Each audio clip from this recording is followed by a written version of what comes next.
One man is being victimized by our own government.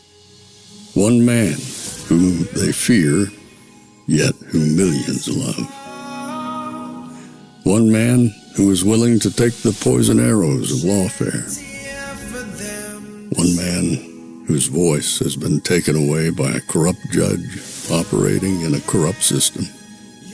One man who has been ridiculed and insulted. One man who refused to back down. One man who refused to back down. One man who refused to back down. One man who stands between us and them. One man that wants to see America protected again. One man who wants to see America prosper again. One man who understands that a man is a man and a woman is a woman. One man who understands and protects the blessing of life. One man who wants to restore American exceptionalism. One man who once again wants to make America that shining city on a hill for all to see. A place where all the people of the world glowingly set their eyes upon. America. One man who unashamedly wants to make America great again. That one man is Donald Trump.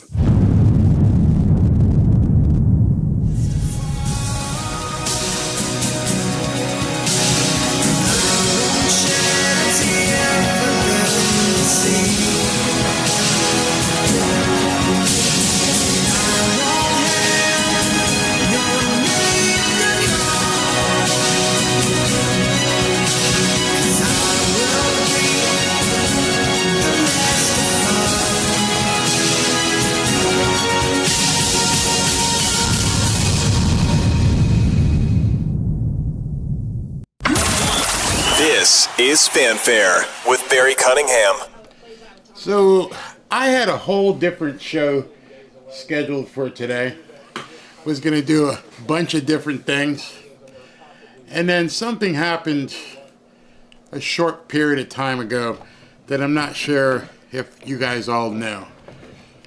Usually I do my openings where I come in and I talk about different things and lead into what the event is all about. Today's event is a faith-based event, and I believe that today it's become more appropriate than it was going to be to pray. The Vice President of the United States, in essence, put a target on Donald Trump. Standing at the residence of the Vice President, standing at the podium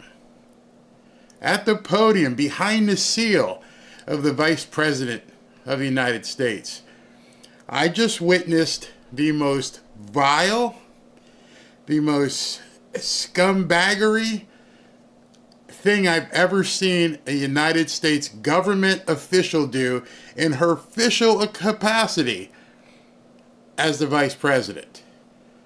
Not as a candidate,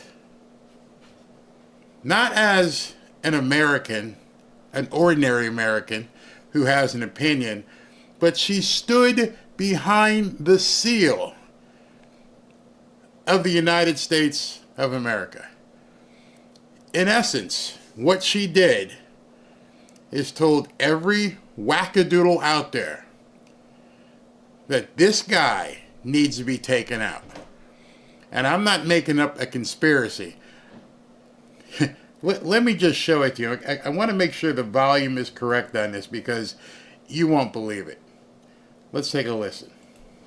So yesterday we learned that Donald Trump's former chief of staff, John Kelly, a retired four-star general, confirmed that while Donald Trump was president, he said he wanted generals like Adolf Hitler had. Donald Trump said that because he does not want a military that is loyal to the United States Constitution. He wants a military that is loyal to him. He wants a military who will be loyal to him personally, one that will obey his orders even when he tells them to break the law or abandon their oath to the Constitution of the United States.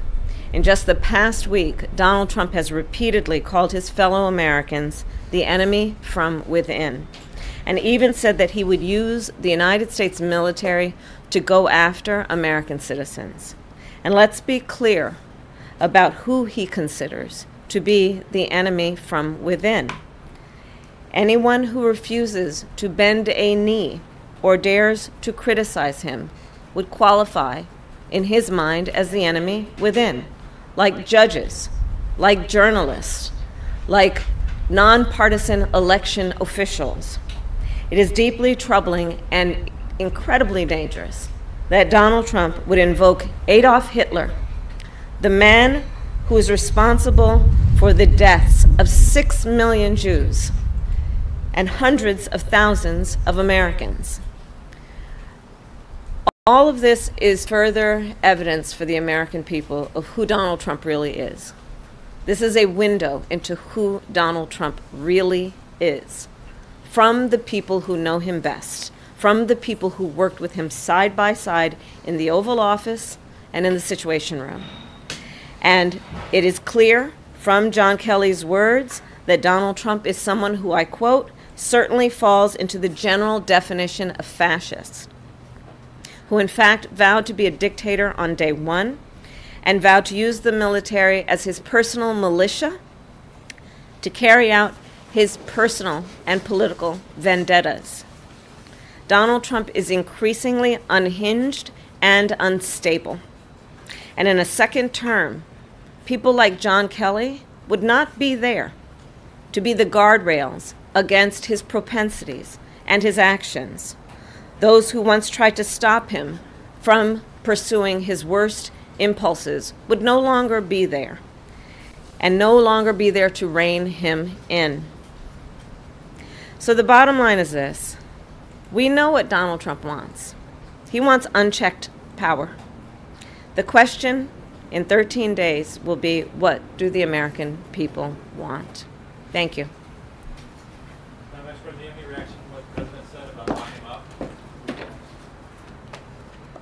So she jumped out there, made this asinine statement, and then just walked off. Didn't take any questions or anything. Just spewed, vomited out of her mouth. You know, in football terms, like I had tweeted earlier, we would call that a Hail Mary. That would be acknowledging to everybody at this point, you're done. You're cooked. You're toast. If you had any doubt about what I've been saying about a landslide before this, you should no longer have that doubt. They're done. They've got nothing left. She's basically putting her campaign on the shoulders of Kelly, on someone who supposedly knew this, 5 or 6 years ago? Because she's been in office 4. So this is before they got elected. And nobody knew anything about this until 2 weeks before the election. Come on. It wasn't about a Hail Mary per se. She knows this is not going to work. She knows full well, I had to use my other headphones. She knows full well that she can't win. So what do desperate people do? They want people to take desperate measures. And at this point, she's basically put her own version of a fatwa on Donald Trump. She has told every kook in every nook and cranny of America that basically it's time to do what you got to do. Because as you're going to hear from Glenn Beck right now, who is talking to Charlie Kirk, listen to what he has to say about this. And I saw his security, and they have greatly beefed it up. But when I left, my security, I think, is some of the best in the world. I have my two head guys were the domestic protection, head of the domestic protection, and then the other was the foreign protection of, let's just say, a name you know, and one of the top 5 richest people in the world. They both work for me. And when they left that event and seeing Secret Service and then seeing the airport and everything else, the head of my security said, I have a very bad feeling, Glenn. And I said, what do you mean? And he's never said anything like this before. I have a very bad feeling. I'm not sure he's going to make it to January 20th. And he was specifically worried about Donald Trump's airplane being shot out of the sky. But he, as he has said, it could happen a million ways. You have the leaders of this country juicing people up. You have AI and algorithms that can so easily find. If I could say to Google today, find people in this state that are disturbed, don't like Trump already, maybe a little schizophrenic and likes guns. I could have that within a minute, the name. Now, take these 5 names and coax them into, without anybody knowing, ephemeral coaxing, so there's no record of it, and coax them into thinking they have to shoot the President of the United States. So in case you guys don't know, basically what he's talking about there is something that's always been conspiratorial. You're not supposed to talk about these things. I've mentioned it many, many times. I know the people here don't like me talking about it. But you know what he's talking about. Those of you who've been around and have done some digging and have basically taken that red pill, you guys all know exactly what this man is talking about.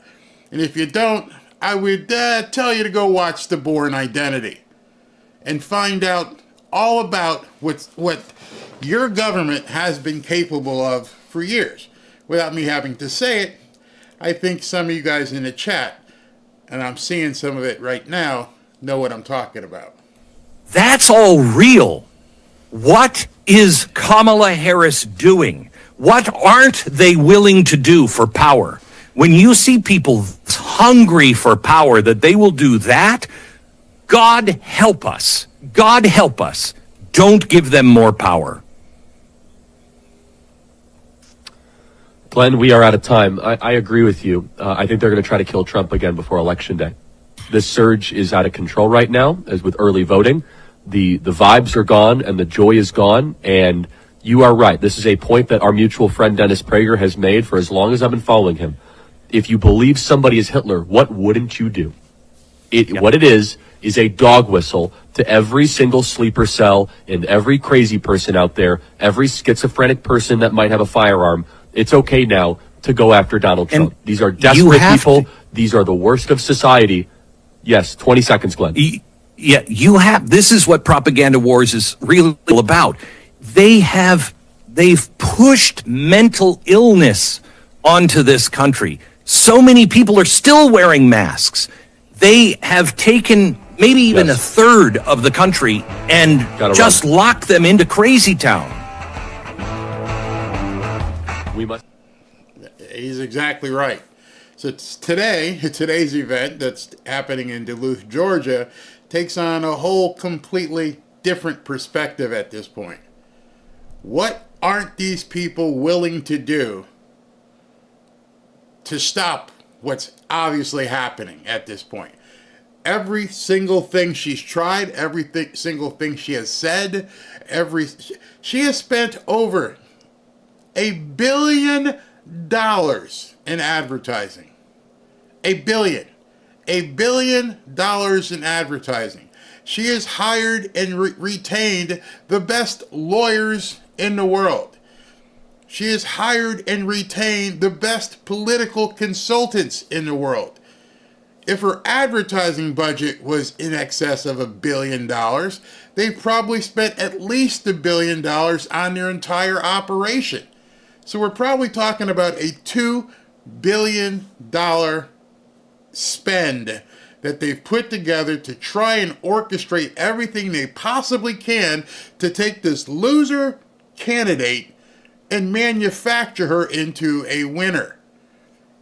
And it ain't working. It's done. She can't even speak.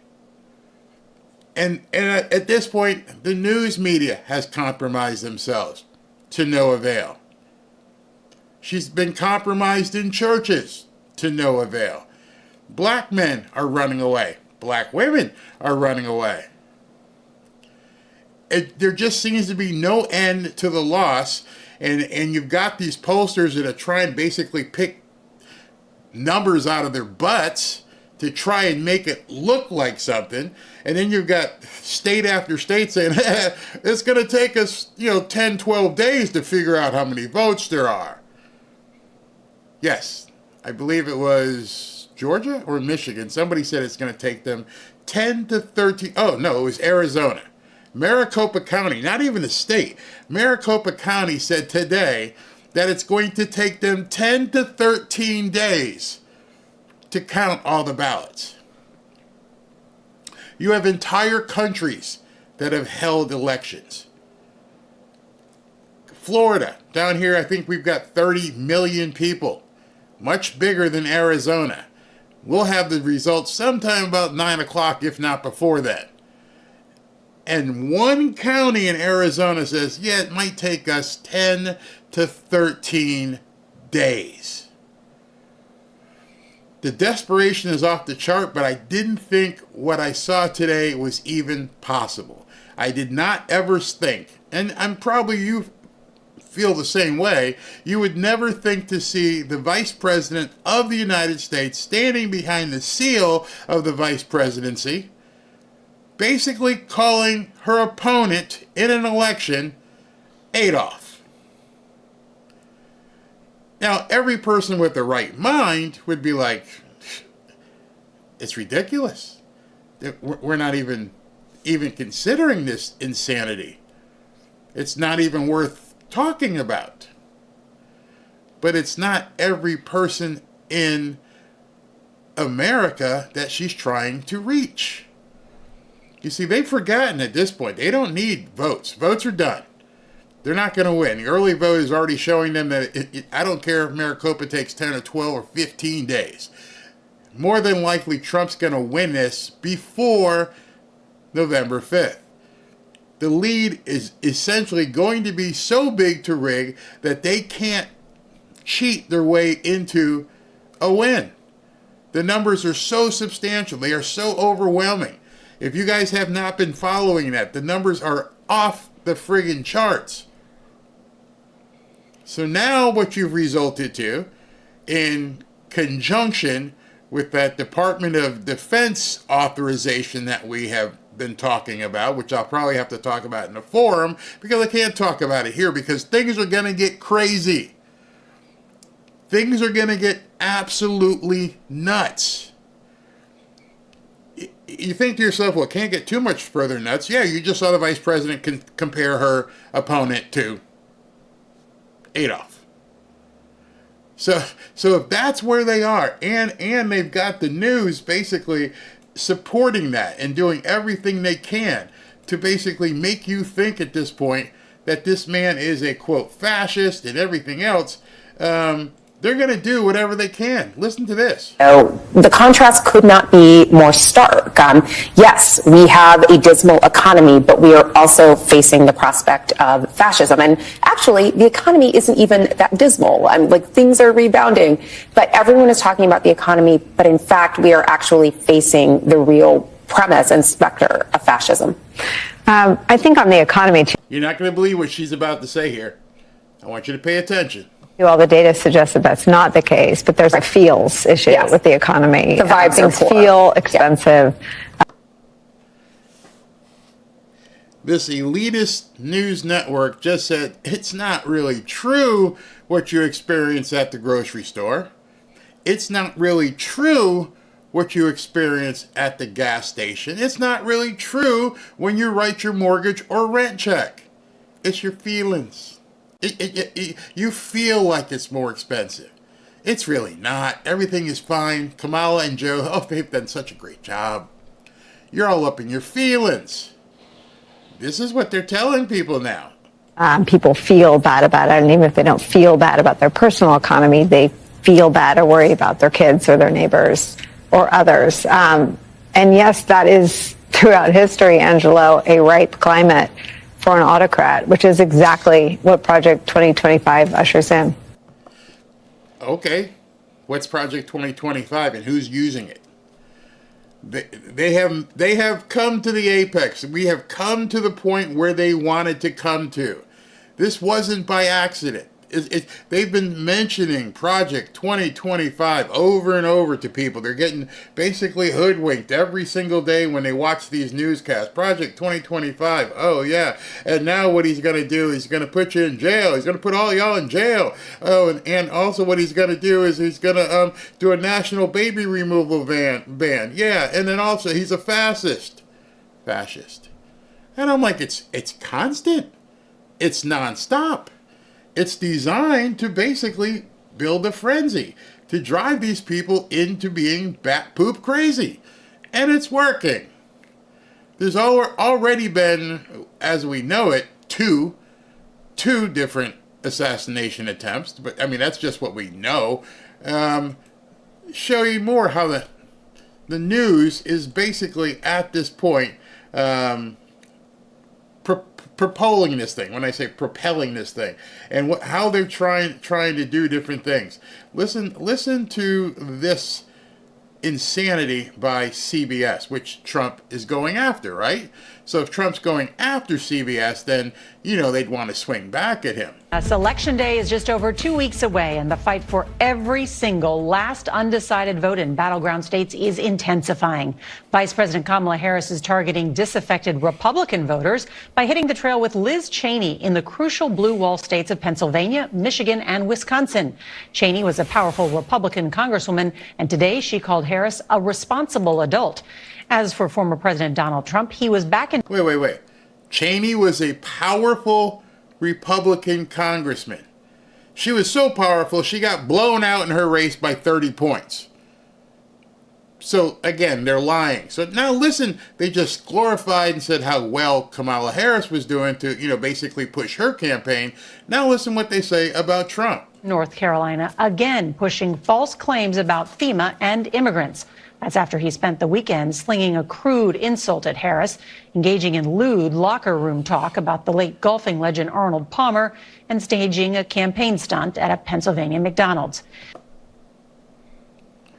So you're home and you're a libnut, and all you're hearing is all this guy does is just, it's a campaign stunt at McDonald's. Okay. And all he did is talk about Arnold Palmer's weenie. He didn't. I broadcast that. He talked for 2 hours. And the only thing I don't mean to do that, but the only thing you remember is the comment about Arnold Palmer's weenie. And then you're saying to people in Asheville, it's just made up stuff. Well, you know what? I bet you the people in Asheville, and I know this for a fact, don't think it's made up stuff.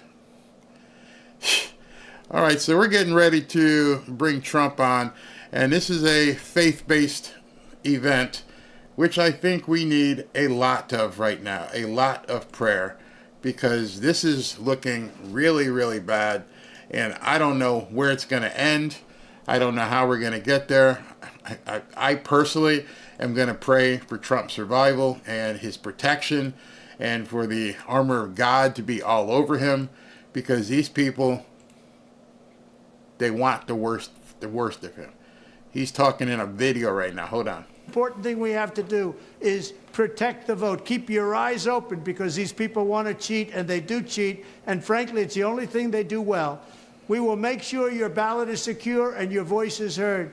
Many Republicans like to vote on Election Day, and we must swamp the radical Democrats with massive turnout on Tuesday, November 5th. The way you win is to swamp them. If we swamp them, they can't cheat. It just doesn't work out. But if you can't make it, you need to make a plan, register, and vote any way possible. We got to get your vote. So with your vote, we will win a victory the likes of which no one has ever seen before. We will evict crooked Joe Biden from the White House, and we will take back our country on November 5th, 2024, the most important day in the history of our country. That's what it's going to go down as. Thank you.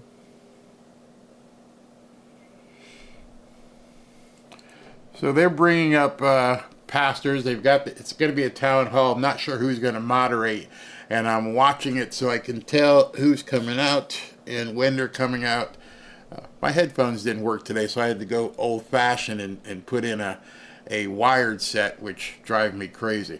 While we're waiting for this to happen, talking about prayer, got a message from, I didn't get a message, I'm saying, but I have a message from Pastor Greg Laurie, if you guys know who he is. This is a really interesting comment that he made. Let me see if I can't pull this up and so you guys can hear this as well. Okay, so absolutely. And the fact that statement that he said, don't vote party, don't vote policy. Everyone will tell you that. Everyone will say, make sure you vote for the people who have the best policy. And as Christians, and I'm sure you're going to hear today, no, vote biblically. Vote based upon biblical standards. If you do that, you can't go wrong. There's no possible way that you can go wrong. For instance, listen to this. I think that you have the black people who are just going to go with Kamala because she's a black face, she looks like us, so naturally she's going to have our needs at hand. And people don't realize that that's just not how things work. And so that's the first thing. Secondly, I hear people saying, oh my God, how are you going to support Trump? Well, my thing is, how can you not? When you think about it, and I'm a Christian, and I'm a Christian first. And as a Christian, there are just views and things that the Democratic Party has that does not line up with Christianity. And so when you're talking about that, you know, the Bible says that we are to be transformed by the renewing of our mind, that we're not supposed to adopt the ways of you know, what's going on around us just because it's what everybody else is doing. And you find that with the Democratic Party. But as a Christian, there are things that the Democratic Party stands for that we should not, as Christians, be supporting. She's right, isn't she? I mean, when it comes down to it, isn't that something that you absolutely have to, if you are a true believer, if you are a Christian, doesn't that come first? You know, everything I've been taught, you know, Christ, family, country, Christ, country, family, but no matter how you spin it, that comes first. It always comes first. I remember when I first got reborn, and I got baptized and Robin's mother brought us a Bible, which is still right there 33 years later. And she wrote inside that Bible, seek ye first the kingdom of God. She knew what I was going through in life. She knew that I was chasing the dollar and doing some crazy stuff. And she's like, it's not going to last. And you need to know this is what you need to look at first. And so the Democrat Party has done such a strong job to try and tell people that, you know, it's not what you should be doing. You should be completely looking at the stuff that they want you to look at. And they want you to basically get on your knees to the altar of baby removal. Get on your knees to the altar of everything that is against the biblical teachings. They want you to understand that a country is okay to be invaded. They do all this stuff, and then she goes into a church and begins talking to somebody when she's in the pulpit of a church. And while she's in the pulpit of that church, she's talking to people and she's telling them Luke. She's quoting Luke from the Bible. And I gotta believe that just ticked off a whole bunch of people. I want you to listen to this video. Again, I had some problems with my computer, so I've gotta fix some of this stuff so you guys can actually see it. Let me go ahead and shrink this. Give me 1 second here. Okay. Just listen to what this man has to say. And as you listen to him, understand that a lot of people are indeed understanding what's happening right now, and they don't like it, which the Democrats don't like. Why are black men walking away from the church? Why are black men so disappointed in what's happening with black women? Why are black men completely distancing themselves away from certain pastors and religions? And I'm not saying that you should, because God and Jesus, it's not a building. The building is there for us to be, or supposed to be there for us to come together. You know what I'm saying? It's a place of safe haven. It's supposed to be a place of peace. It's not supposed to be a place to promote politics. Let me say that again. It's not supposed to be a place for you to promote politics. So I don't stand for none of this. Now, you as an individual, if you just so happen to be a minister or a pastor, and you have a perspective of what you think from a political view, then that's cool. Everybody should have an opinion about anything that affects their lives, especially when you vote. But to preach that and to tell people what they should be voting for, and it don't even align with the word of God. I mean, these are people, and I'm talking about Tim Walz and Kamala Harris, to their principles completely go against everything that we believe in as saints, as Christians. You know what I'm saying? As people of faith. And these pastors are so easily manipulated, and they want to be so in the know, and they want to be what they clout. They champion their Greek organizations more than they champion the word of God. They champion their Greek organizations more than they champion the word of God. And so, how do y'all follow these people? God said you'll know them by their fruits. How do y'all justify them getting away with nonsense like this? How can she stand in the pulpit and preach a message that's supposed to be sacred? That's supposed to be ordained for specific people that are preaching the word of God? How do y'all let these people get away with going out there and pushing an agenda that don't even align with the word of God? But it's okay for them to stand in the pulpit and preach it. And I'll tell you why. It's because these people ain't of God. Ain't nothing that they believe in. Ain't nothing that they stand for. Ain't none of it. And so it's easy for them to say it to you, but not to be of it. And then you roll with it. And it's okay. Because we don't have no standards in the community. We don't have no standards when it comes to politics. We don't have no standards when it comes to the people that represent us. We don't even believe in God no more. You can't tell me that you believe and you're not just using God as an opportunity to continue to get people to financially support you and to maintain power if the very things that you preach don't align with the things that you do. I found it to be highly disrespectful. I found it disrespectful when Fani Willis was going through what she was going through, and then all of these black pastors decided to offer up their pulpit to do so. I don't care who you are. I don't care if you're the president of the United States of America. You can't stand in my pulpit, bro. You can't stand in a place that's ordained for the holy while doing unholy business and talking to the congregation. It's disrespectful. I don't understand it. I'm confused by it. And it's weird to me. It's absolutely. It's not weird. He's absolutely right. You cannot stand in a place of holiness while you're doing unholy stuff. And I'm not a preacher, but it's pretty simple to me that I can actually see what he's talking about. I understand what he's talking about. And so what maybe now they do know. I was going to say what they don't realize, but they may realize it at this point, is that they've turned off so many people. Black, white, green, Muslims. They've turned off so many people because of everything she's been pushing for the last, 3 months since July? Everything. Their sole focus has been baby removal, baby removal, baby removal. Tax you, tax you, tax you.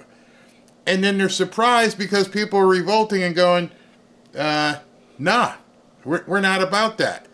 And she didn't expect that it would cross spectrums, that there would be people across various different color spectrums and life spectrums that didn't want this. And now they're stuck. And all they have left now is to basically do what they can to try and get them removed by any means necessary. She missed the gig. She missed what people really wanted to hear. And other people have been capitalizing on it and saying, This is what we need to be doing. All those of you who believe in Jesus, you're at the right rally.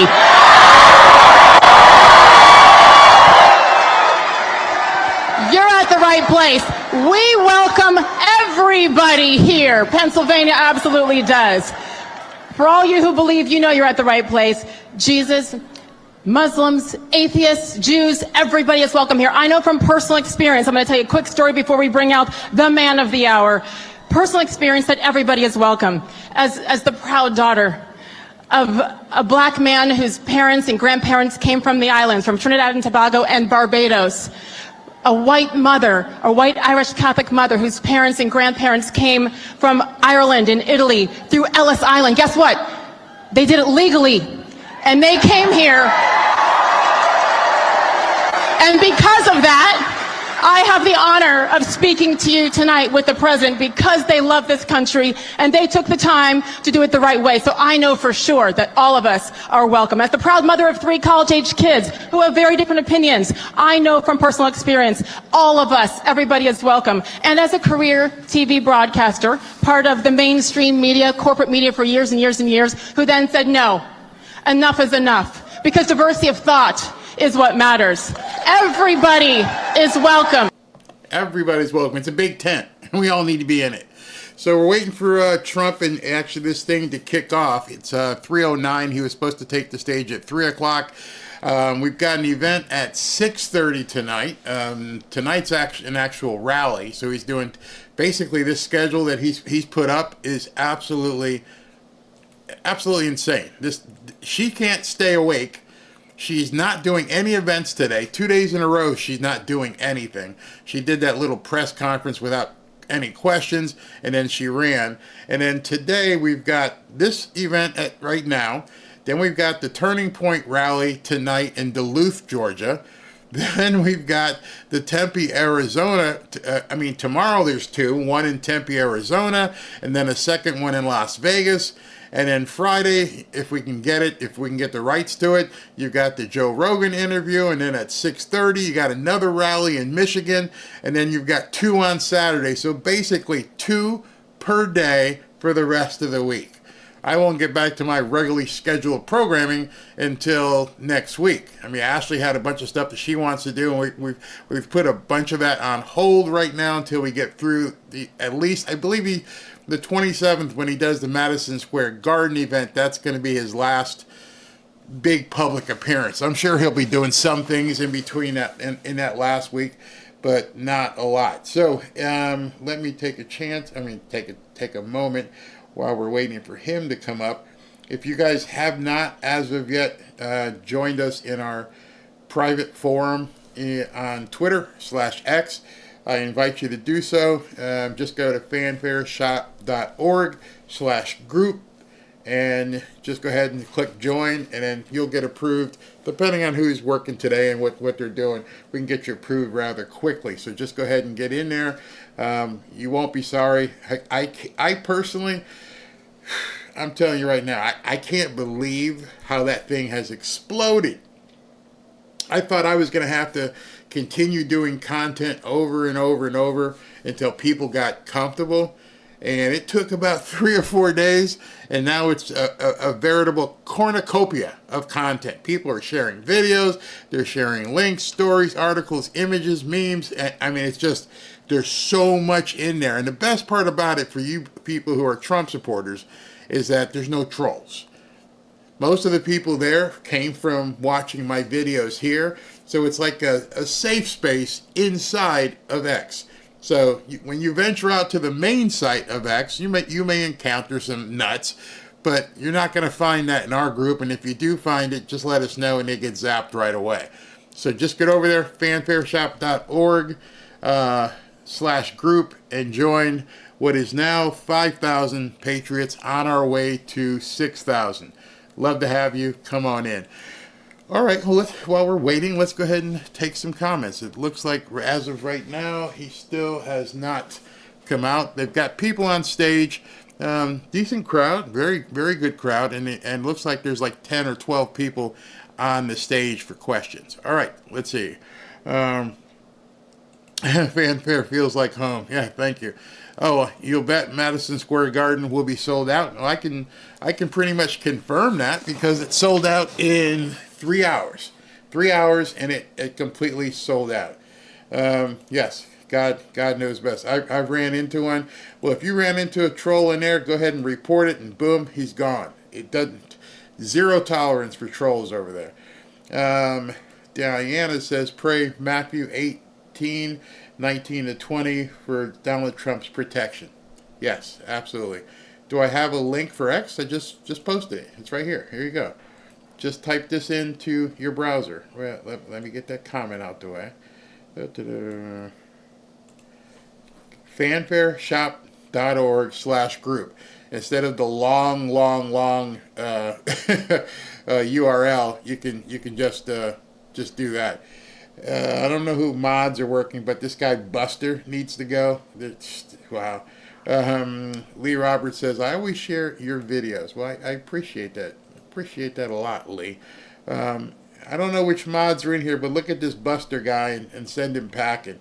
I did not sure if I saw. I think I saw SV in here earlier, so we shall see. I'm still waiting to see what's going on in the event, and nothing as of yet. So another thing I want to tell you, I would begin. Not that I want you guys to show up on time. I still want you to show up on time. We're going to have videos. I'll figure out what happened. I had a computer glitch today. There's a gremlin in here. But I would expect that Trump will probably be late sometimes, given what they're doing right now. By going out on a limb and telling people to basically that he's Adolf. You know what's funny? How come the Vice President of the United States can say that Trump is Adolf and he could be responsible for doing the same thing as what he did with all the Jewish people, and she can say that on television and I can't even say it here? Make that make sense. I could not say the words that she said on my own. Just that's how bad it is. And trust me, these next 2 weeks are going to be hell. Prepare for it. Pray for it on your own. And I don't mean personally, physically, because I think they're overwhelmed at this point. I think, and I feel very comfortable with it. Wearing Trump gear, wearing a Trump hat. I got one coming that's going to fit my big noggin. I think that ain't what I'm talking about. I'm talking about the news. I'm talking about on X. I'm talking about here. I think that they are going to go into overdrive to do anything at this point to stop what they can't stop. Somebody said something yesterday, and that somebody you guys know very well. I've talked about him many, many times, and you know he's giving out $1 million a day right now, and they're freaking out. Everybody's freaking out. He posted something yesterday, just a 4-word quote. I'm seeing if I can find it here. And when he posted it, I went, OMG. Did he really just say what I think he just said? I'm scrolling back to find it because he posts quite a bit. It's amazing when you see it. Some of you may have seen it already, but as soon as you read it, you will know. And it's such a small quote. I'm trying to find it in here. Wow, where is it? Well, this one here is pretty good. You guys might want to take a look at. He found out that basically England is working back channel with with Kamala to trash and take down Twitter/X. But hold on, let me see if I can find this, because this is okay. I found it. All right. So some of you know what this means, and in those of you who don't know what it means, because right now they're doing all this kind of stuff. This is what he tweeted. 4 little words. Not sure if you guys saw that, but as you can see, 72 million people saw that. Elon Musk put it out there to 72 million people. It's time for you to take the red pill. Now, there may be some people in here who don't know what the red pill is. There may be some of you who are like, I don't understand what he's saying there. And that was a couple days ago. That was 2 days ago, before Kamala Harris went out there and spewed her mouth today. So everything that you thought was conspiratorial may not be as much of a conspiracy as you think it is, or what you presumed it was, or what they told you it was. Now we're seeing in action. And over the next 2 weeks, I firmly believe we are going to see the desperation of the Democrats come to complete fruition. These people are absolutely freaked out. I had posted something this morning. I don't know if you saw the video with, what's his name? James Carville. And James Carville is losing it. Absolutely losing it. Let me see if I can find my video with James Carville. Because when I saw that this morning, then I realized, oh, they are in big trouble. Yeah, let's look at this real quick. This tells you a lot as well. Okay. I want you to take a gander at this. Let me make sure it's full screen. All right. Friend of yours, somebody said, well, I'm going to vote for Trump. So just so you know what you're voting for, do you really want me to go to jail? Because that's what you're voting for. He's telling you. And all of you that listen to this, get on the phone, call people, email people, and say, wait a minute, this is what's at stake here. It's more than the minimum wage. It's more than a trade agreement. It's more than anything else. It's about the very fundamental idea of what the United States is and what we are and who we are. And I plan on informing people to the best of my ability about this between now and Election Day. And I hope you join me and go right up to the wall and inform people in the best way that you can. This is what's at stake, the very existence of the United States. And I am not at all exaggerating. Not at all. Sounded like exaggeration to me. How did it sound to you guys? I'd love to know if that sounded exaggerating to you. Because what it was is part of that Hail Mary sequence. The Hail Mary sequence began a couple days ago with the media and them saying that, Trump did this and Trump did that. And he said something about a Mexican soldier, and Nancy Pelosi coined the phrase the wrap-up smear. Go ahead and somebody write an article, and then once it's published, then the news can run with it. And so they came out with an article a couple days ago about the Mexican soldier that got killed in action, and that Trump said he didn't want to pay that much money to bury a effing Mexican. And that quickly got destroyed because the family, the sister, came out and said, no, that's not true. He was nothing but cordial. He came to see our family, blah, blah, blah, blah, and all that died. And so this morning, they take another shot. And today's shot was, he's basically Adolf. He's Adolf personified.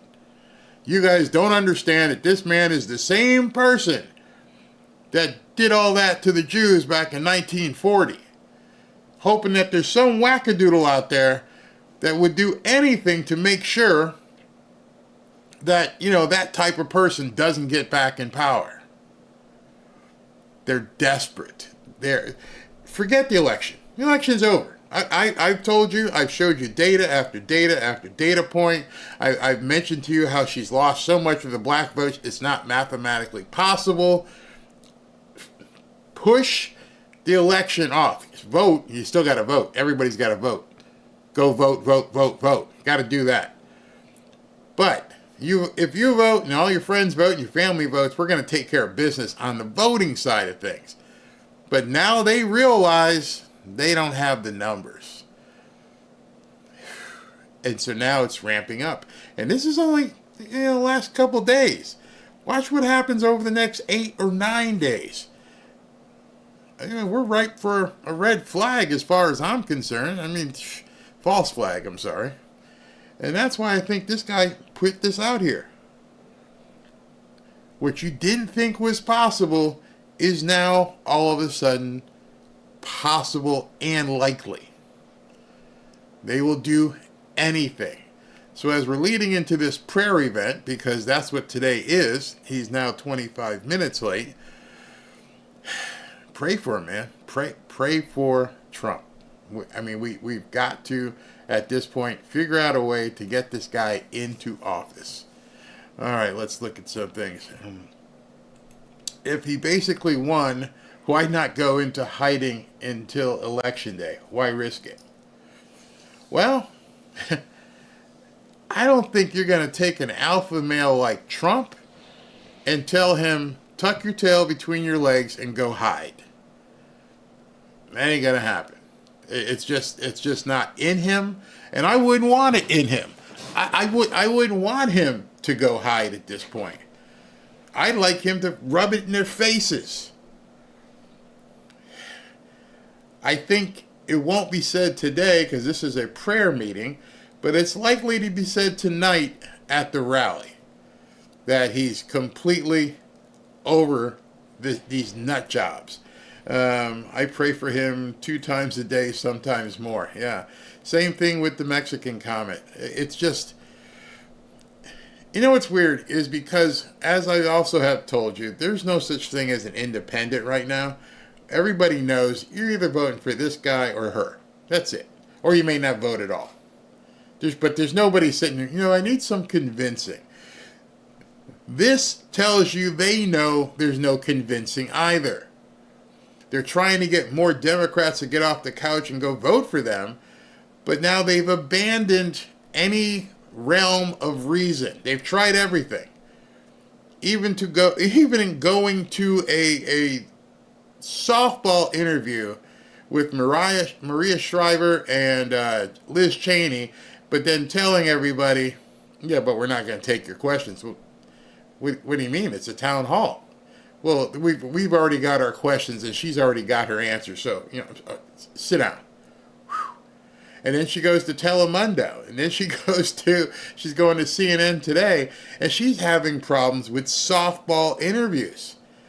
The interview she did with MSNBC is all over the place in terms of she got pissed off because they asked her real questions. So the pretext of trying to get people to vote her in isn't happening. And now they're trying to just disrupt all kinds of stuff. Nobody is believing her lies anymore. If you wanted to do something like this and come out with some sort of lame argument against Trump, maybe you should have done it a month ago. Maybe you should have done it 2 months ago, and maybe you might want to convince somebody, but then you give Trump too much opportunity to respond. And, I can tell you what Trump's response is going to be. He's going to tell you that General Kelly was an idiot, and he's always been an idiot. But he may not have to, because some people who've been there whenever what got said, already said it never happened. And so immediately they fire something up into the air, and it gets fizzled out almost immediately. Trump will be placed in the office for president for this. Yeah, I think that's what I mean. It's going to backfire. So they know at this point it's going to backfire. They're not stupid. They know the election is lost. Now they just need something to happen. Maybe they're hoping we do something as supporters. Praise God for this again today. Yeah, I'm waiting for them to come up. Nobody's come up yet. James Carville sucks. The demonic party are losing voters by the millions. People are waking up. You're absolutely right. I have personally never seen this many black people stand up and go, I'm done. I'm done with your promises. I'm done with your excuses. I'm done with it all. So what is Carville guilty of? Was he on that island with Billy? You know, when I keep hearing them say over and over and over, he wants to put us in jail. Well, as far as I know, that's what you're doing. I'm sure Paul Manafort and Peter Navarro and Steve Bannon and over and over, the number of people you've done raids with and had CNN show up at their front door, and you had the FBI with guns blazing coming to people's houses at 4 o'clock in the morning, including Trump's house, to go through his wife's underwear drawer just to humiliate her. You're telling me you need to do a no-knock raid at Trump's residence where his wife and baby, or not baby anymore, wife and son live? That's what you needed to do? No, you didn't need to do that. You were trying to make a statement.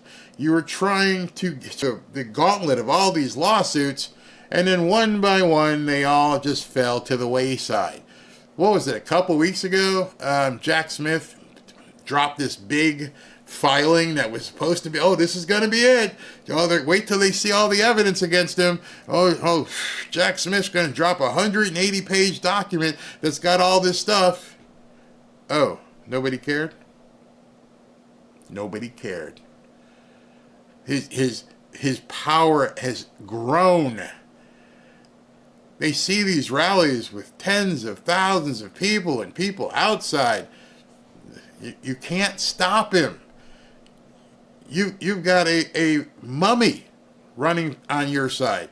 Basically a ventriloquist mummy. Something you can just stick some hand up her butt and try to get her to say something. You know, like Charlie McCarthy, I believe, was a ventriloquist. The dummy. She's a dummy. And I'm not even talking about her intelligence. I'm saying she is a ventriloquist dummy. She is doing what she's told. She cannot think outside the box. So nothing has worked, including trying to tell people that this race was close. Oh, it's razor thin. It's 1 or 2 points. Oh, nope. Nobody's believing them. You're not believing them, I hope. I don't believe them. I haven't believed them yet for quite some time. Somebody said, what? Barry, what happens if Kamala refuses to sign the election? Because as vice president, she has to certify it. I'm sure they will try all kinds of shenanigans, including maybe something like that. We heard Jamie Raskin talk about what he was going to do and how they weren't going to certify. If they were to do something that stupid, then you're basically having all the Democrats in Congress, all the Democrats in the Senate line up and basically turn in your Democrat Party card. Because if you were to do something like that, it would be the end of the Democrat Party. Done. Completely done. There would be no need for an election. You would have no other party. You're done. I don't think there are enough people in the Democrat Party willing to leverage and mortgage their future. You see what Bob Casey's already doing in his reelection. He's telling people, don't have Kamala come here, and I'm going to align with Trump. And Tammy Baldwin aligning with Trump. Nobody wants to be near her. She's kryptonite. So would she do something like that? Well, it's possible. It's possible. But she doesn't certify the results. She only reads the results. Yeah, Obama is her. Oh, the Trump campaign has responded. Let me see if I can find that response. Okay. Let's see if we can put it up. I don't want to miss anything. This came in this morning. It's just a one-word response. Let me see if I can pull it up for you. Not a one word, one paragraph. Okay, here it is. And I love it that it's just a short response. Just like, go away, you crazy woman. Just go away. All right, so let's take a look at this. Let me see if I can blow it up so you guys can see it better. All right. Kamala Harris is a stone-cold loser who is increasingly desperate because she is flailing and her campaign is in shambles. That is why she continues to peddle outright lies and falsehoods that are easily disproven. The fact is that Kamala's dangerous rhetoric is directly to blame for the multiple assassination attempts against President Trump, and she continues to stoke the flames of violence, all in the names of politics. She is despicable, and her grotesque behavior proves she is wholly unfit for office. Stephen Chung, the communications director. All right, so they have indeed responded, and they basically let her know, go pound sand. No, we're not even. That was such a flippant response. It's like, you're not even worth my time. We're not even going to talk about this. And the more I look around on different things, and I see people responding to this stuff, I don't know what else to tell you guys. She's trying to stoke violence. They're trying to get people to do things because at this point, nothing is working. Nothing. What's going on here? I mean, just nothing is working. And okay, look at this one. Okay, when the next left-wing nutcase takes a shot at Donald Trump because they believed a fake story, both you and her will have blood on your hands. And he's referring to the Krasenstein nut job. Wow, it's deeply troubling and incredibly dangerous that Trump would invoke that guy's name, the man who's responsible. Wow. That's how you know people have nothing. I mean, literally have nothing. And they're just going to continue this. You guys know this. I didn't think they would go this low. Remember Michelle Obama? When they go low, we go high. No, when they go low, you're sliding along on the concrete like a snake. You're in the sewer. Trump can't say this at a faith-based roundtable, but maybe he'll say it tonight at the rally. Oh, yeah. I'm pretty sure he'll definitely have something to say at the rally tonight. And today, when they start this thing off, and now they're 30 minutes late, I think they'll also pray about it. Say, listen, they're looking to sick the dogs on you. They are really looking to basically do whatever they can to stop you. And the only thing protecting you, the only thing you can count on at this point is the Lord. And I know some of you guys may not be so,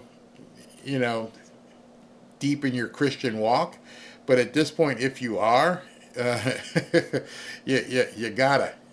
What's this? She just did something else. She's looking drunk, they're saying. Hold on, let me see if I can pull this video up. This might be something we might want to see and take a look at. So she's at a campaign stop in Philadelphia. And the reason why she's in Philadelphia, she's on her way to meet with CNN.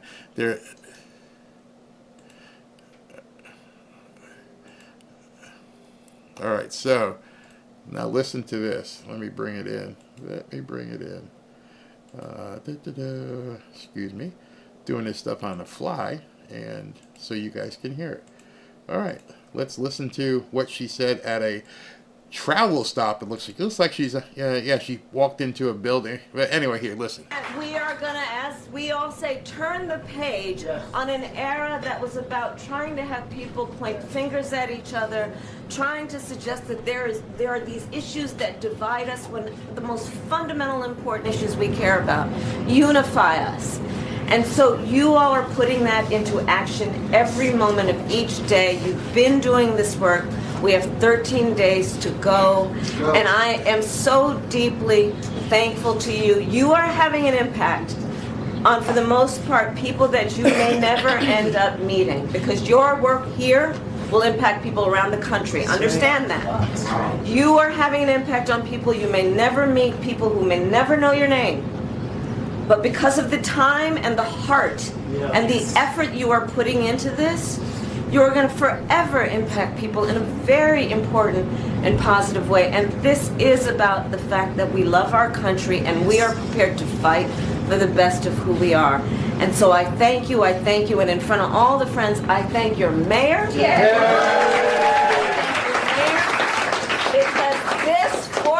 this force. Okay.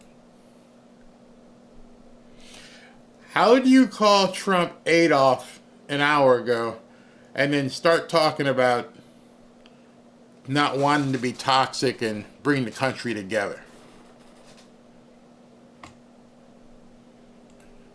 That seems schizophrenic.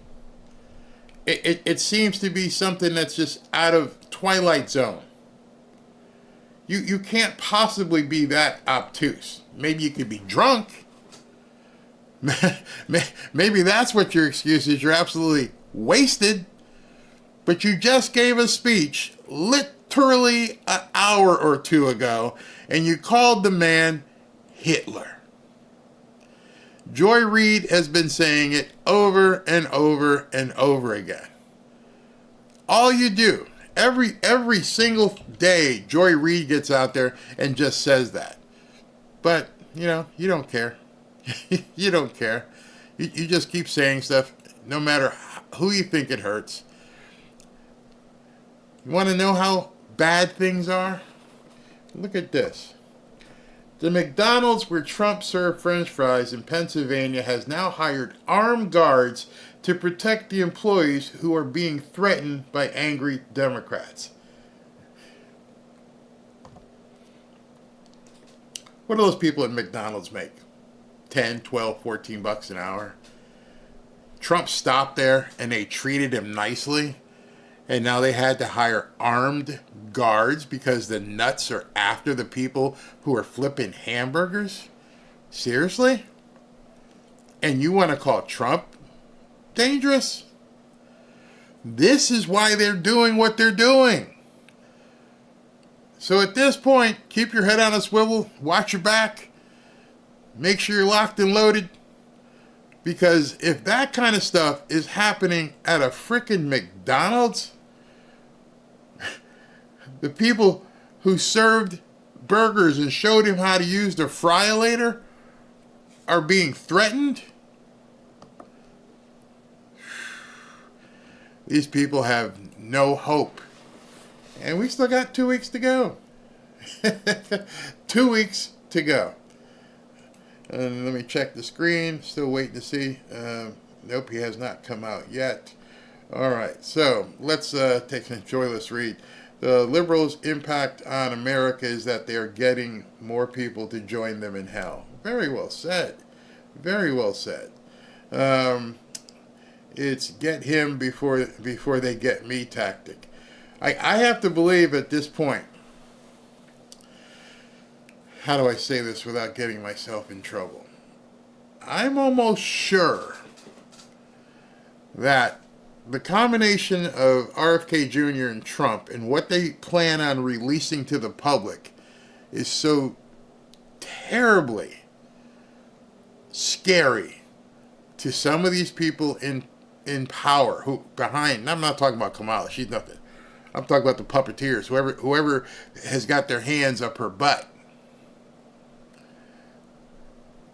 When yesterday's prayer meeting, I don't know, those of you who watched it, maybe watched the replay or something, one of the things that struck me was they were praying and they were praying and they were talking, and actually they were talking business and they were talking business, and then one guy brought it up, and then the meeting exploded into a prayer meeting. It wasn't a prayer meeting, it was a Latin Hispanic business leaders meeting. And then one of the guys got up and started talking about, the guy was one of the producers of Song of Freedom. And he started talking about the 325,000. And they started talking about who's doing what and how it's happening. Don't you think that's got to be really, really scary to some people who have done certain things that for years nobody knew about it? They still don't know about it. Somebody knows about it.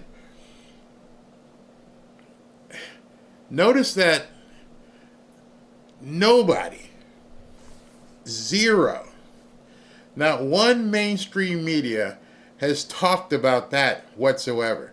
They will pick up everything Trump says at a rally. Oh, Trump talked about, Arnold Palmer's Willie. Big story. Oh, Trump said the enemy within. Big story. Trump said 325,000 kids are missing, and we don't know what they've been doing with them. Really? He says that in every single rally. The news, as he points out, are sitting up there.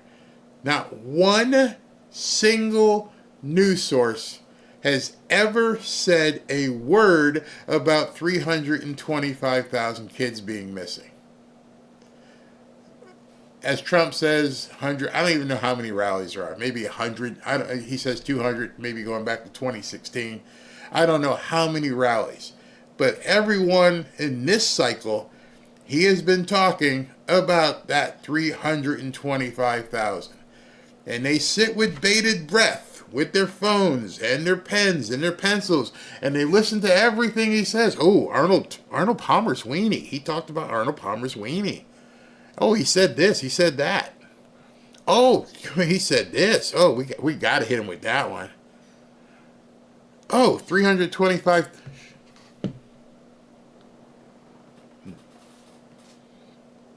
You see, it's conspicuous by its absence.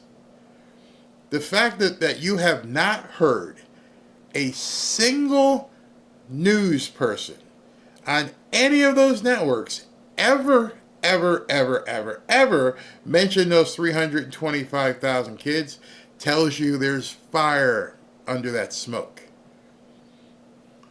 Am I still broadcasting? Am I still here? Okay. I mean, it's a verifiable stat. You know, it's out there. So I'm just asking you to think to yourself, if it's such a conspiracy theory, why would they ignore that? Why has there not been one single report where they've dug in? And I include Fox. Yeah, you can't give them a pass here. There's a reason why nobody is willing to talk. Well, I shouldn't say willing. Nobody is talking about it. They obviously have been stepped on and said, don't say a friggin' word. You're done here if you bring this up. Look up Amy Roback, whatever her name was. You don't hear it on Jesse. You don't hear it on Laura. You don't hear it on Hannity. You don't even hear it on Gutfeld. This should all give you credence into the fact that there's smoke and fire there. You can't have complete radio silence on this without it being intentional. So the fact that Trump and RFK Jr. have been talking about a lot of different things, and you get James Carville and all these people talking about, we're going to go get put in jail. Why would you go to jail, bro? What's there to put you in jail? It's not like you just round people up and throw them in a gulag. You know, I mean, you did that with Paul Manafort and other people, but even then, Stephen Bannon, they all had trials, how much of a circus it might have been. Steve Bannon had a trial. Paul Manafort had a trial. Peter Navarro had a trial. So it's not like they just handcuffed you and threw you in the Chateau d'If and threw away the key. They had trials. So what are you concerned about going to jail? Jail is just the first step. That's just where the arrest takes place, and then you'll get a trial. And if you don't do anything, you just basically found not guilty. What are you concerned about? What kind of evidence does Trump have access to that you don't want him to have access to?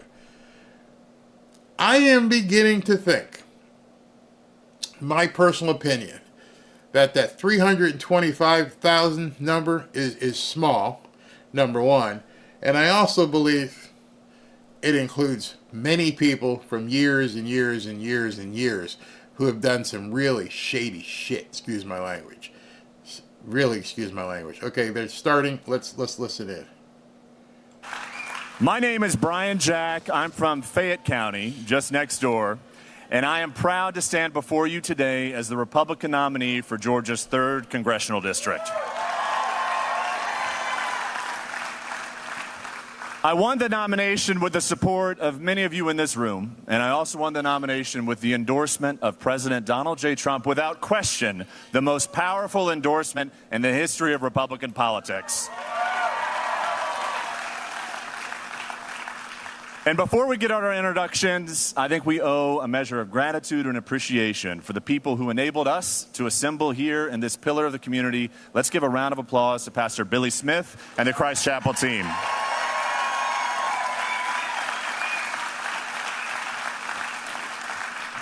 And let's also show our support for the numerous county and municipal elected officials, the community leaders, and our brave law enforcement who are keeping us safe here today. Thank you all very much.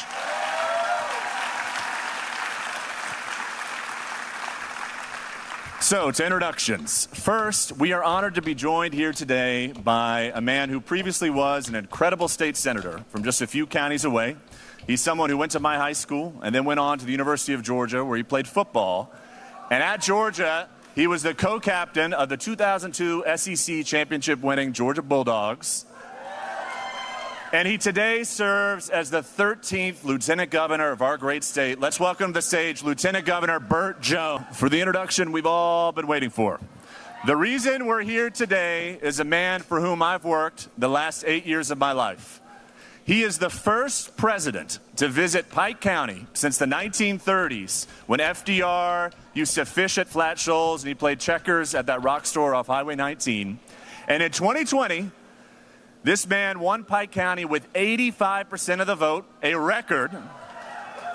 And I don't know about y'all, but I think we'll break another record this November for the 45th and 47th President of the United States of America, President Donald J. Trump.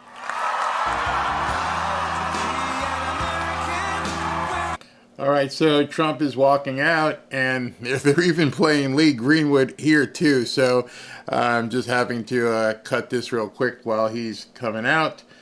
And I guess Burt Jones, not the Burt Jones that played at LSU, but Burt Jones who played at Georgia, is going to be the person that is going to be the moderator for tonight's event. So let's get ready and see if how this thing goes. I've got two feeds as usual. Let me try my other feed, which I like better. I mean, RSBN is great, but I like this feed better. To the hill. All right, so got feed number 2 working.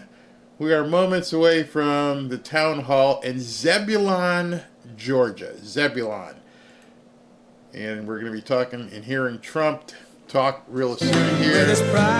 And as soon as that music is over, we'll get to you. Yeah, I see Karen said that she's heard it on Fox many times. Okay, I am one of these people. I am not hard-headed. If it's been out there, I haven't seen it. Haven't seen anyone talk about it. But I trust this good audience here, so let's go ahead and see. I can't wait to see to Letitia, Fannie, Wade, Hugo Adams to be demoted to cleaners of New York. Oh, that would be that. Can you imagine Waltz, a self-proclaimed knucklehead, being upset? Who said that? Somebody said that as well. Oh, I'm going to show you that tonight. It's Bill Ackman, billionaire. He says he's voting for the team. And he goes, I just could never see the team, meaning, Trump, Vance, Harris, Waltz, that if something happened to the head person, there's no way in hell I'd want Tim Waltz as a vice president. So he goes, that's one of my criteria. It made a lot of sense to me, actually, when you think about it. I mean, it makes a lot of sense. Let's see here. Somebody says, I've been off Fox for a long time, but lately they have really helped Trump out. All right, he's stepping up. I think the music's over.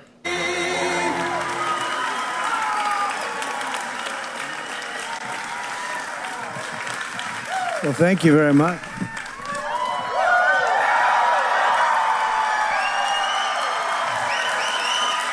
He's been my friend for a long time. I didn't know he was such a good football player. That's a good player. That's a real team in the championship. See, you learn every day. You learn something about people. It was for NIL. It was for NIL, Mr. President. It's not bad. Yeah, not bad. It's not bad. Well, welcome to Zebulon, Georgia, Mr. President. Thank you. What a beautiful place. Thank you very much. Thank you, Burt.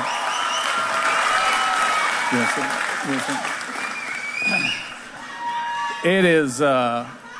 Wow. This is a packed house here, Mr. President, and there's thousands more outside too. A lot of people all along the highways. We're driving up, and there's a lot of love. We're going to have a big election. We're going to have a November 5th, and you'll probably, many of you have. Who's already voted? It's going to be a big one. I think it's the most important election in the history of our country. I really believe that. I think most of the people here do too. And we don't say that lightly, but it's a big one. We have some people that are not doing a good job. They're not doing a good job for our country. So thank you all for being here. It's a great honor. Thank you. Absolutely.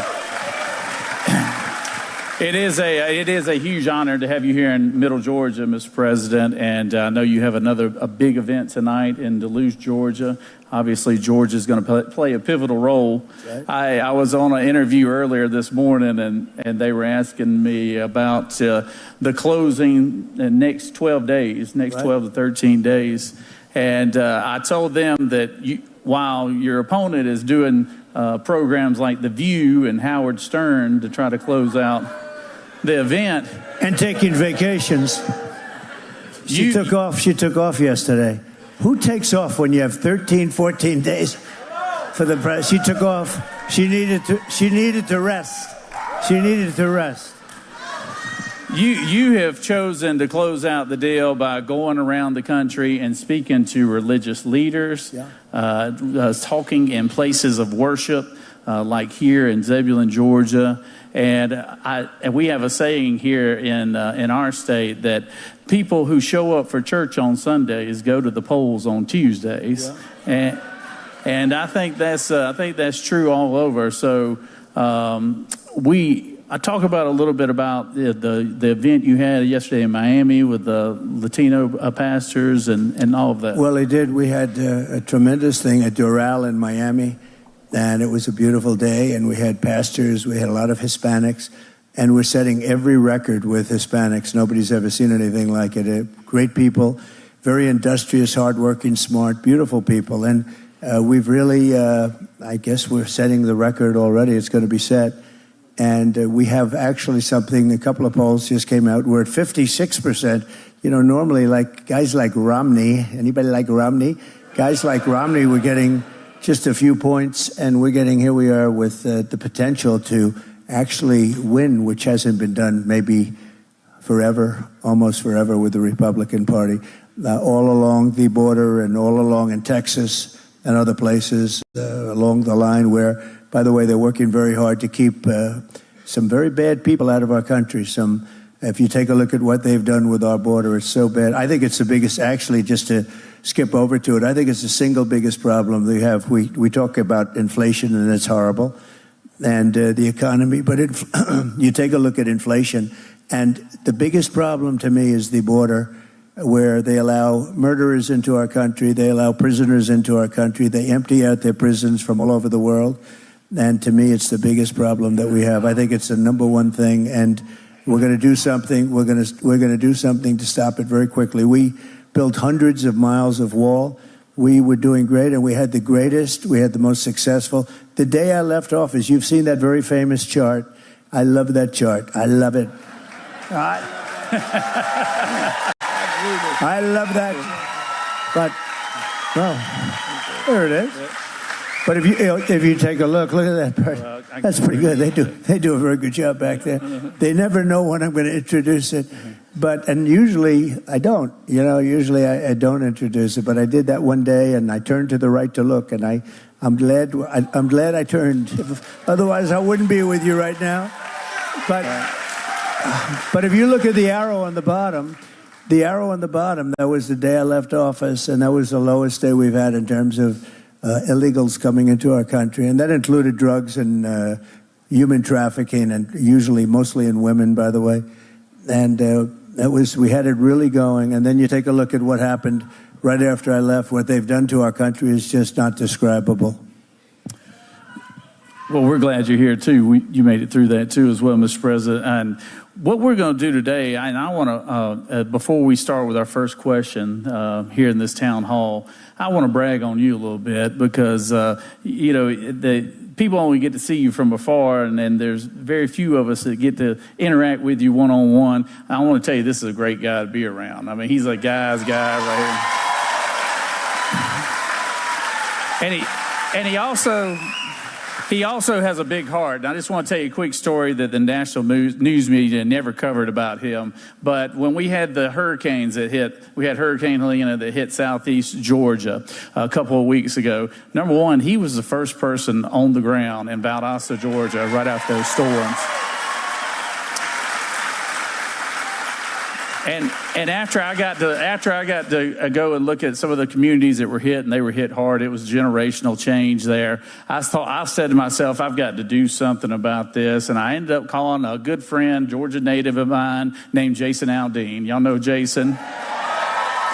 Jason was doing a concert in Macon, Georgia. I said, Jason, I know you're from Macon, and I'm glad I'm coming to your concert. How about us team up together and do a little hurricane relief fund for the victims of the hurricane? And of course, Jason agreed wholeheartedly. But then I called this man, and at 7:30 in the morning, one ring, he picks up the phone. He goes, "Hello, Burt," you know.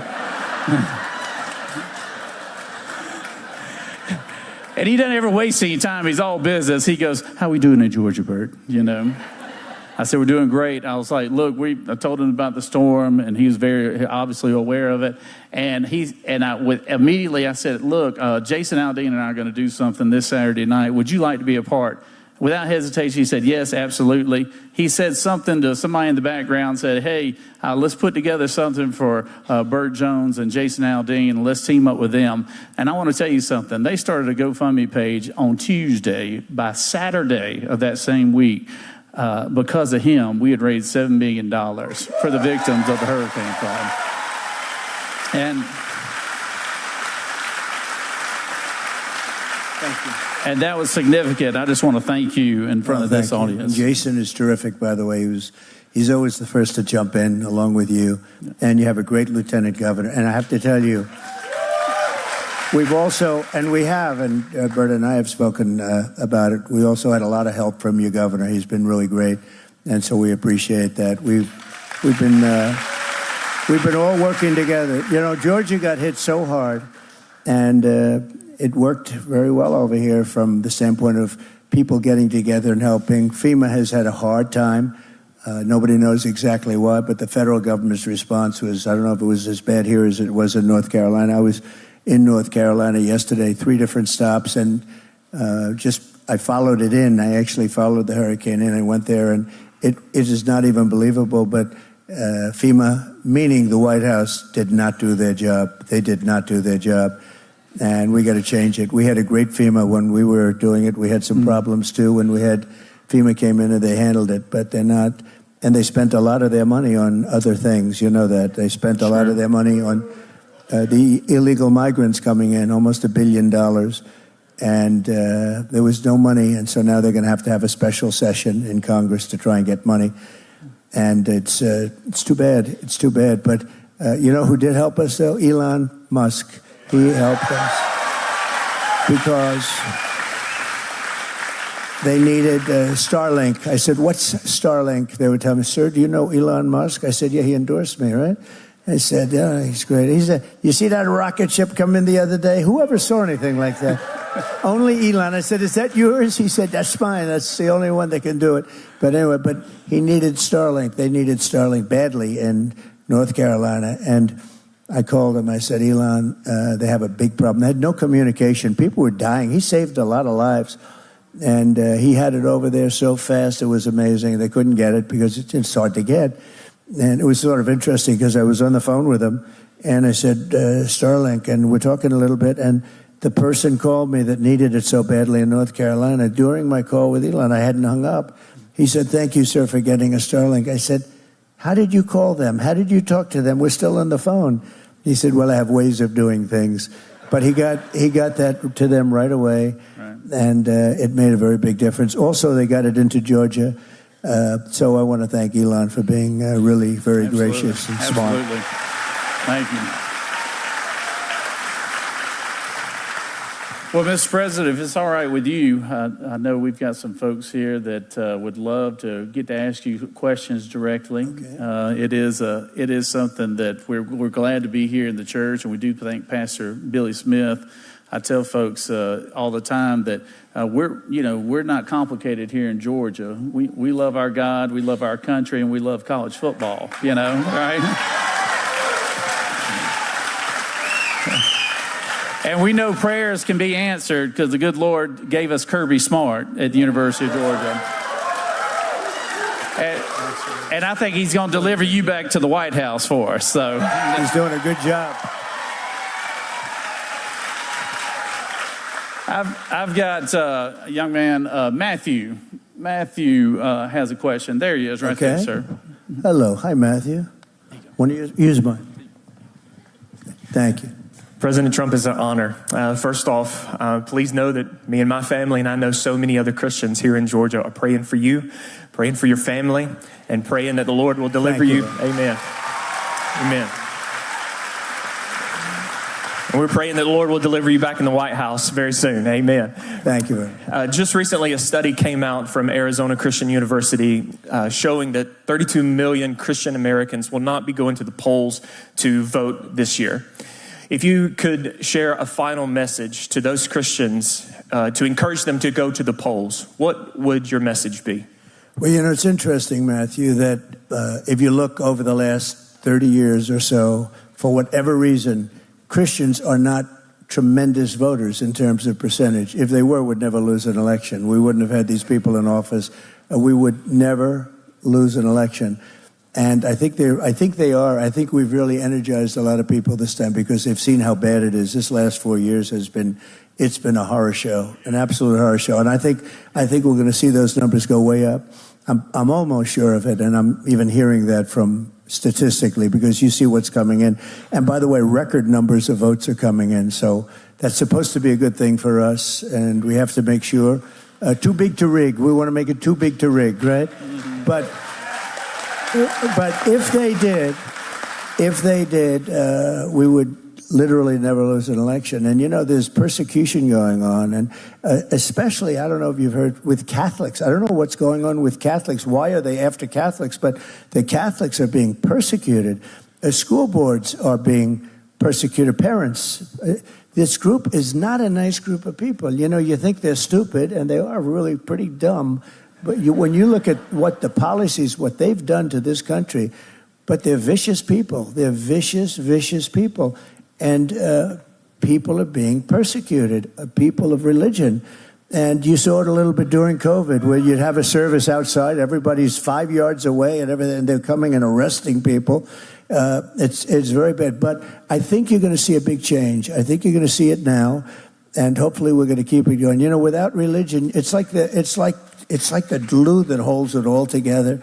This would be a different country. The religion and all of it, virtually all of them, are going, if you look at a path, wasn't helped by COVID, by the way. When you had COVID, all of a sudden, people started thinking a little bit differently, and they, got used to a different way of life for a long period of time, and maybe it didn't quite come back.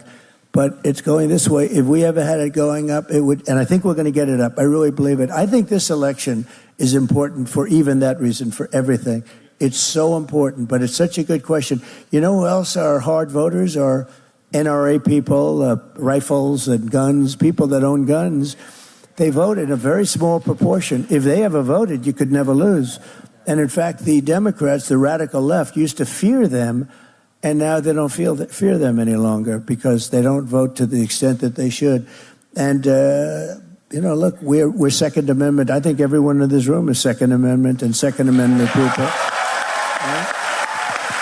Thank you, Matthew. Appreciate it. Thank you very much. Thanks, Matthew. Thank you, Matthew. And, Mr. President, we have had a lot of early votes, over 2 million early votes as of today. Right. So it's a record. It is a record. So those who have not voted, please go and vote. Get your family, get your friends. If you don't have any friends, go make one and go vote because it's too important right here. So I've got Jake. Jake, with the next one. There's Jake right there. Check. Mr. President, it's an honor. Thank you. My name is Jake Ayers. I'm the mayor for the city of Hogansville, a small city in Troup County, Georgia, just next door. Is he a good mayor? Yes. While you were president, you delivered a significant grant that greatly impacted our community. And I think I can speak on behalf of every small town in Georgia. We are very thankful for your support of rural Georgia and rural America. So thank you so much for that. Thank you very much. However, I think one of the most pressing things on a global scale is your support for Israel. So how do you plan to support and protect Israel and the Jewish community now when you become the next president? Thank you very much. Good question. And it's so interesting, but evangelicals and so many people support Israel so much more. It's not just a Jewish people. It's so many Christians are so supportive of Israel. And, you know, they say, and I would agree with this 100%, nobody's done what I've done for Israel. We, as you know, Jerusalem is the capital of Israel. We even built the embassy by moving the embassy. That became somewhat automatic. Golan Heights gave them jurisdiction, and we gave Golan Heights, which was a big thing. We did the Abraham Accords, which was a very, very big thing. They were trying to get it for 72 years or something, and I got it for them. We've done a lot, and the single biggest thing I did was, you want to know, is get out of the Iran nuclear deal. The Iran nuclear deal was a disaster. And unfortunately, Biden and Kamala, nobody knows her as Harris. Do you ever do? I talk about it all the time. You say Harris. Everyone says, who is that? The vice president. Can you believe she's the vice president? She came in last. He picked her. She came in last, and now she's running. You know, think of it just for a second, Mr. Mayor, because I'm going to get right back to Israel, because there was one other thing, and that was the Abraham Accords. That was one of the most incredible things of all. We would have had peace in the Middle East, and we still will. We'll fill that out. We'll get them all in. We have the 4, but we'll fill it out. But if you look at what's happened and what's happening with our country and what's happening, a lack of respect for the two of them, we can't have that any longer. We have to be respected. Think of it. We were energy independent 4 years ago. We had, I saw the new number, $1.84 a gallon gasoline, and now you have 3.5 and 4. And you had 5 for a while, and you had 6 and 7 even for a while.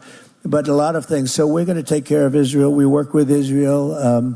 They say that in Israel, I could maybe run, if things didn't work out here, you could run for prime minister of Israel, and I'd get 97% of the vote.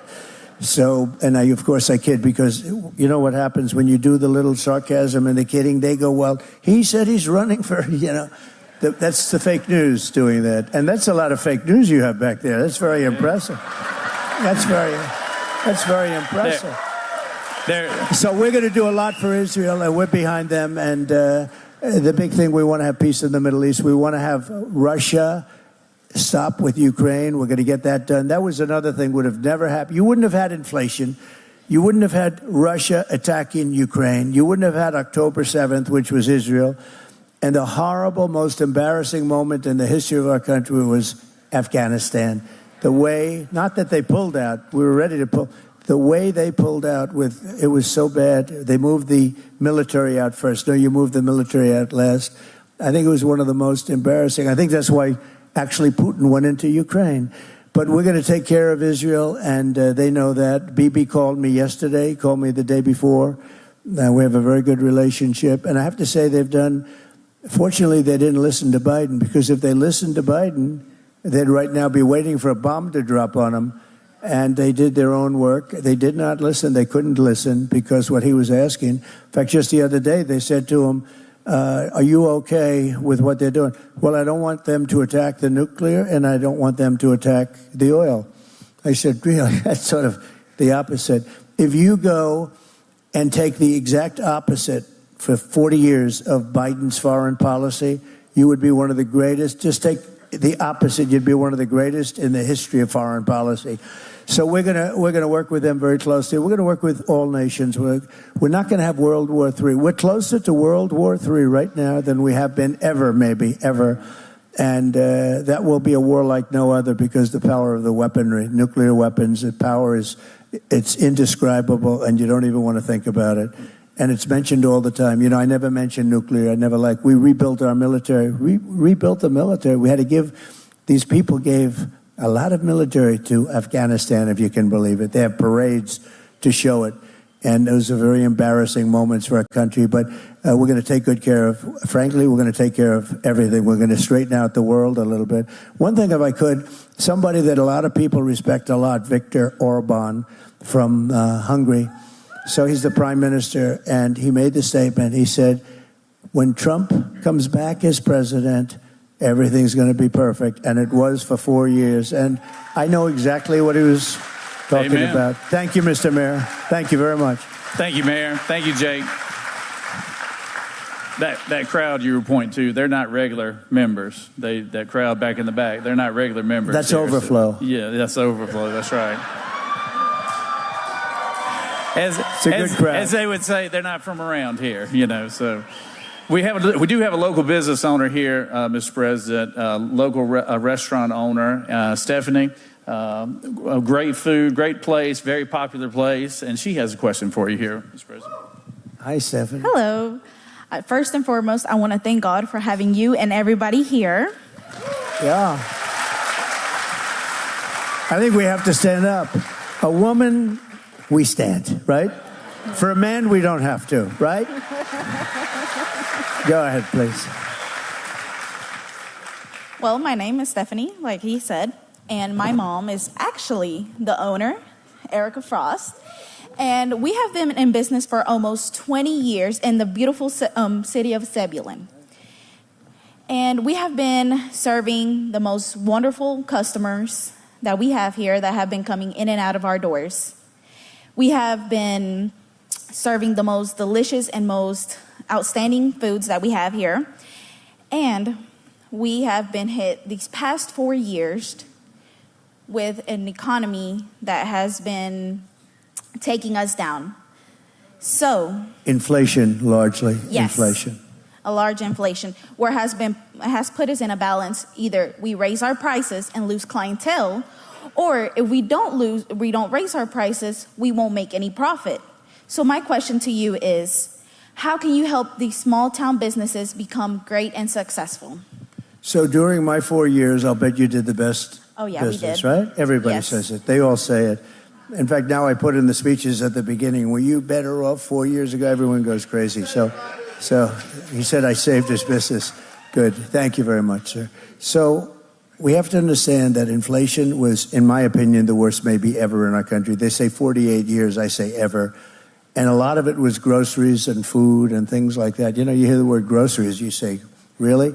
But I get more complaints about groceries, everything from hot dogs to bacon and eggs and everything.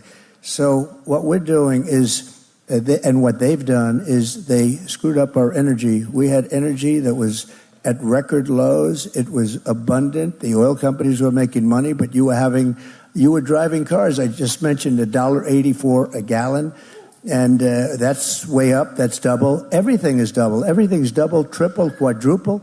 Interest rates were 2%. Now they're at 10%, and you can't get the money. We're going to drill, baby, drill, and that's going to bring everything down. Okay? That's going to bring everything down because it's such a big component of the fabric of our life economically. Oil and gas. We're going to drill. We're going to bring, and a pledge that I'm making now, and we've done this a little bit over the last month or so. We are going to bring energy down by 50%, 50% within 12 months from January 20th.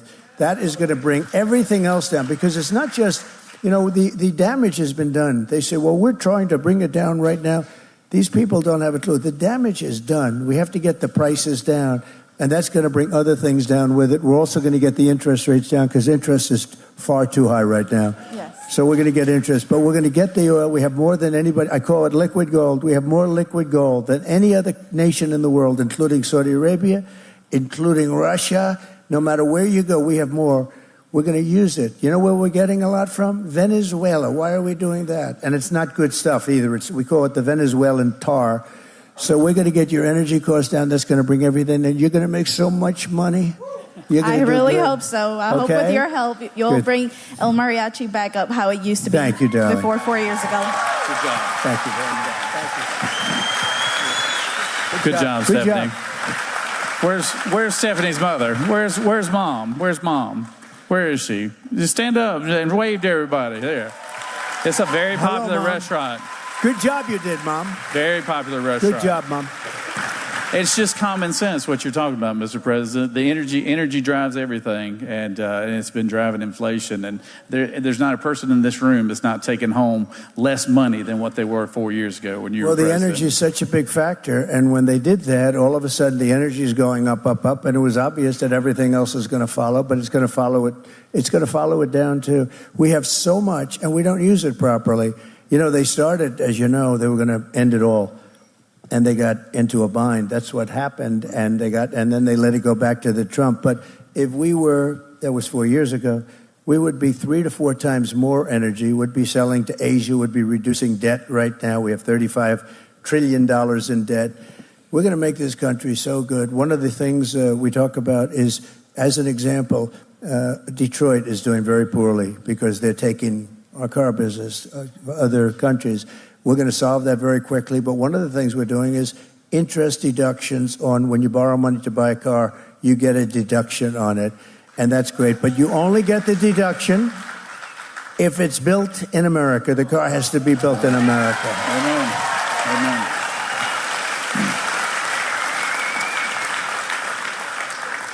We have a local, we have a... Thank you. I like that person. I like that person. We have a local state senator, somebody I've served with for a long time, Mr. Senator Marty Harbin here, sir. Hi, Marty. Mr. President, we are grateful to have you here, and I have the great honor of representing Pike County in the Georgia State Senate. So we are grateful to have you. Thank you, Marty. And he's wearing a beautiful tie. He's wearing a beautiful tie. It's a Trump tie, so I like it. Mr. President, we have seen drugs coming into our community as never before, as we watched the border as an open door highway, if you will, to bring drugs in, which supposedly was being overseen by Kamala Harris, the border czar, which doesn't know where the border is. My question to you is, how quickly can you shut down the border for us to stop the drugs from coming in?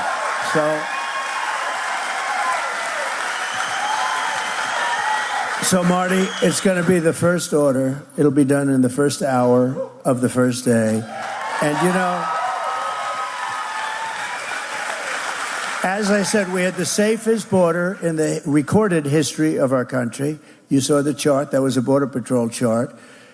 We had the safest border. We had it going so well. All they had to do is leave it the way it was. We had remain in Mexico. You couldn't come in. We had all catch and release in Mexico, not in this country. We had the best border. It was so good and only going to get better. And now we have the worst border ever in the world. In 2016, we had a bad border, and I solved the problem pretty quickly, and it was no longer an issue in 2020.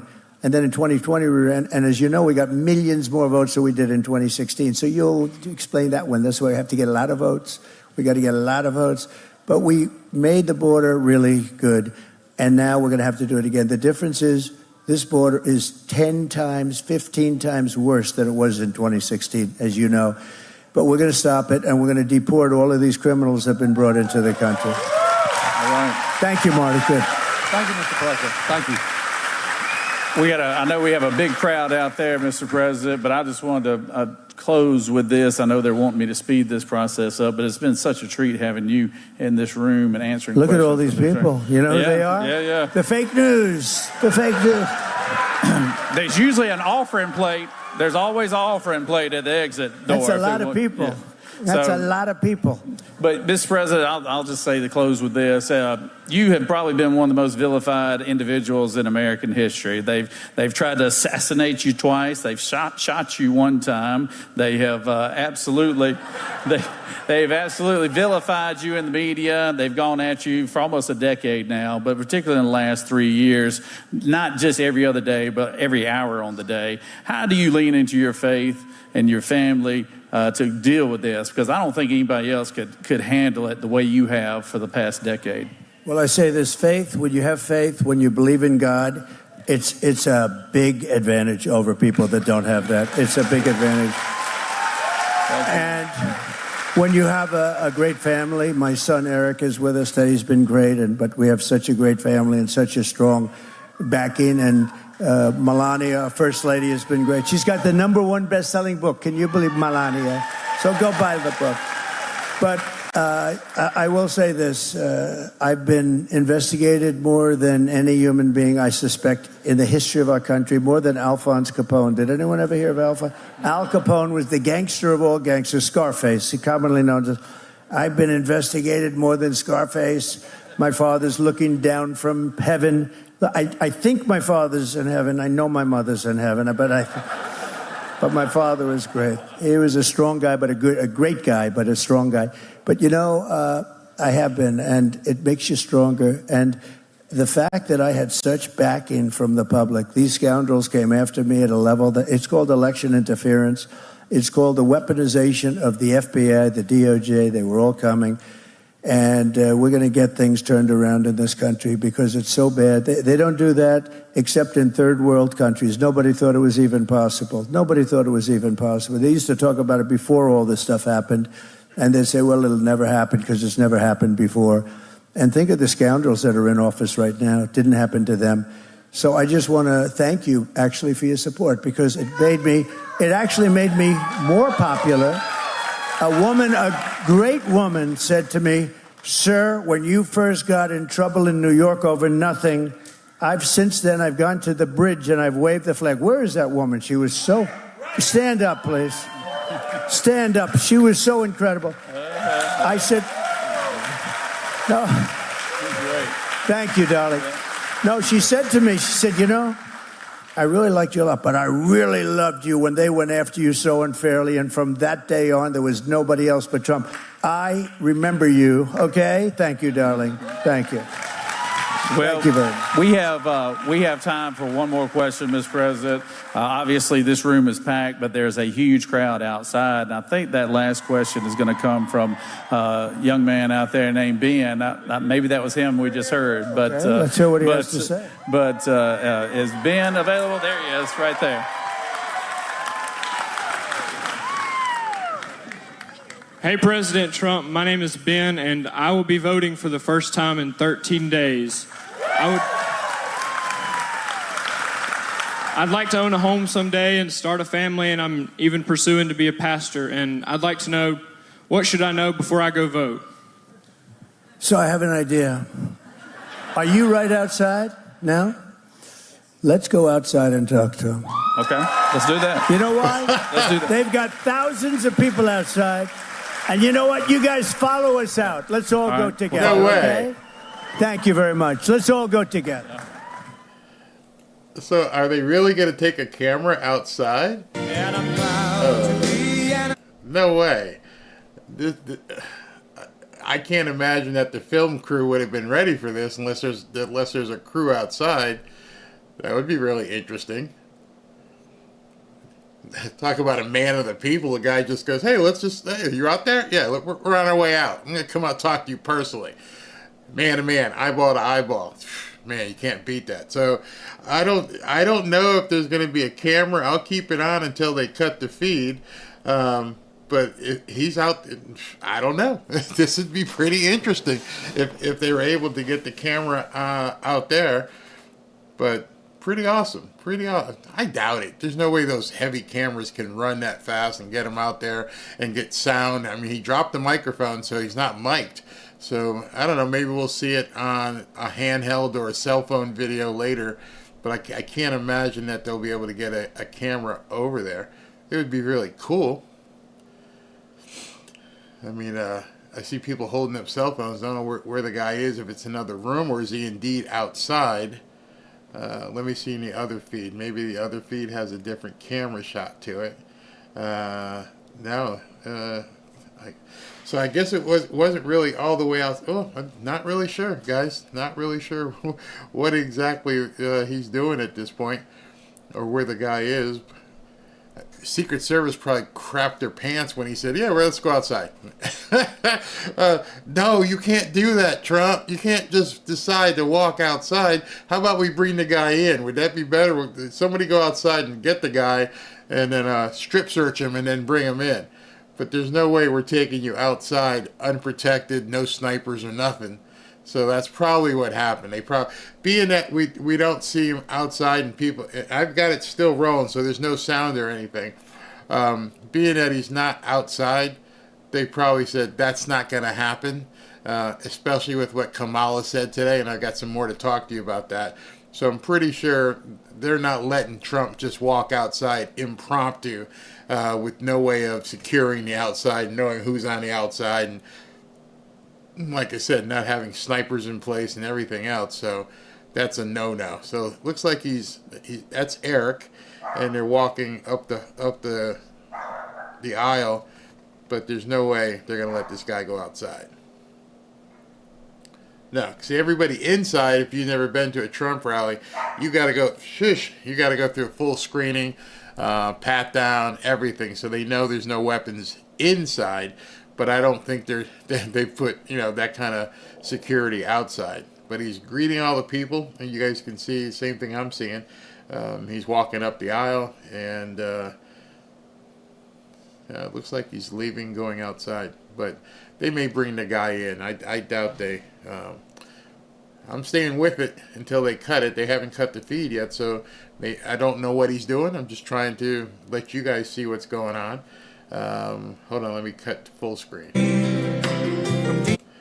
So he's still walking around, music still playing. I'm interested to see if you would think one of the press crews would have a handheld camera, but nobody at this point is going out there. He's still walking through. They're waiting for Trump to get a live feed. I'm looking. I don't see a live feed yet. It looks like somebody's holding up a cell phone, so they've got a copy of it, and I'm sure it'll be all over the internet relatively soon. But yeah, he's actually going outside. That's pretty amazing. He's walking outside like that. Yeah, Midas decided he wanted to chime in from the other down the hallway here. Trump, God, be with you all the time. All right, so yeah, he went outside, and looked like I got a different feed. All right, let me cut to this feed here. Okay, got no sound on it, but all right. So the music is still playing. He is indeed outside. Wow. So they're pumping music outside. Yeah, so they've got speakers and everything out there. Is there another stage? So obviously, and I hate using the word staged, but they had to have known that maybe he was going to do this, because there's no way, zero. There is no chance they would have walked this man out in front of this crowd without having every single one of these people vetted. Not a chance. And so he's out there. I just saw his blind. Oh, there's another stage there. Okay, so he's going to talk to people out here, maybe. This is interesting. Very nice. I think this is the first time since I've been covering Trump that I've seen him go out to an outside stage and continue an event. What an awesome! This is absolutely awesome. So this was part of the event. Obviously, there's a stage there, there's microphones, so they knew they were going to take him outside. Awesome. I love it. I absolutely love it. Giving even more people who couldn't get in, letting them be a part of the event as well. Let me see if there's any sound. Is there still music? Okay.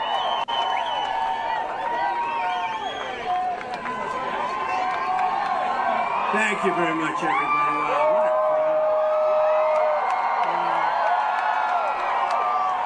So we've got to take great care of Brian Jack. You know, Brian Jack worked for me right from the beginning. And then one day he said, sir, he always wanted to be a congressman. He said his district where he was born opened up. And I didn't want to really lead him on. I said, I don't want you to leave. I don't want you to leave. But I actually did, because that's what he wanted to do for a long time. And he's going to be one of the best congressmen that there ever will be. He's fantastic, and we miss him a little bit, but I'm always able to call him and get his advice. He's a fantastic guy, and congratulations on stealing him from me. I appreciate it. Thank you. And this gentleman, I'll tell you what, he's been something very special. He's been my friend for a long time, Burt. And I just said inside, you probably heard me, you know, I didn't realize he was a top football player. But I was impressed before that. I was impressed with Burt before that. So Burt, thank you very much. And Ben, thank you for the question. I'll give you a different kind of an answer though, okay? And you're going to be a pastor, I think. And I think that's good. I wanted to be a pastor too, but they wouldn't accept me. They said you can do other things, but we're not going to let you be a pastor. We're not going to do that. So good luck, okay? Good luck. So it's interesting. Yesterday I was speaking, and it was amazing. We're just all in a mood. We had a tremendous crowd.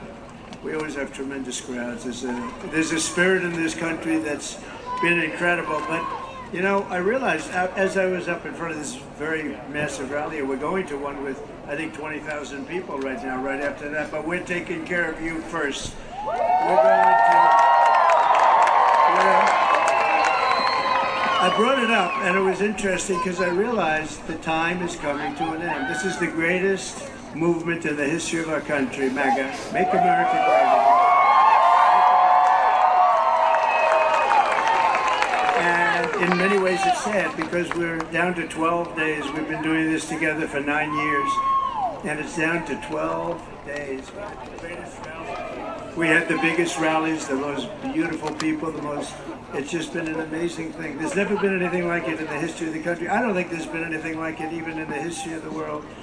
And you know, when Biden would get up, well, we've got to stop MAGA. He doesn't even know what he's saying. He doesn't have any idea. He can't put two sentences together. And by the way, she's worse than he is.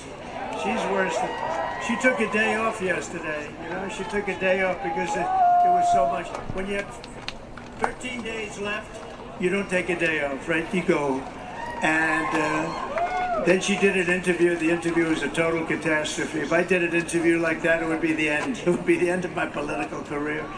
But I just wanted to say, so we've had this journey together that has been incredible. There's never been anything like it. And I realize that we'll be doing it for literally just a few more days. And then it comes to an end. And then hopefully we'll do another journey. And that will be the journey to make America better than it's ever been.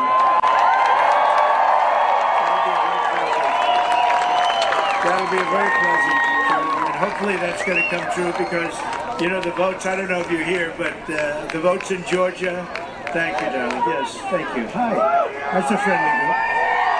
But I hope you've heard that the votes, it's early, but the votes in Georgia are at record levels. The votes at every state, frankly, are at record levels. We're doing really, really well, and hopefully we can fix our country because we have a nation. We are a nation in decline. We have borders that are horrible with criminals pouring into our country. Open borders, think of it, open borders. People coming in from jails and prisons. They're coming in from mental institutions, even insane asylums, and large numbers of terrorists are coming into our country. We're going to fix our country. We're going to close the borders first day, first hour, first minute. Criminals immediately. We will deport the criminals. We're going to get them out fast. We're going to get them out fast. We're going to drill, baby, drill. We're going to get our energy prices down. We're going to get our country back in order. And I think we're going to have, Burt, I think we're going to have the 4 greatest years in the history of our country. So, you know, this was supposed to be just a small little stop. Burt said, yeah, just a few people, just to say, but this is not a small stop. I think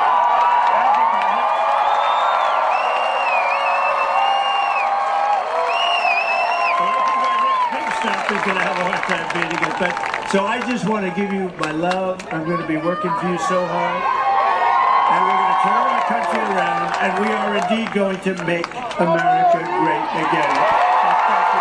God bless you all. God bless you all. Burt, thank you. Thank you very much.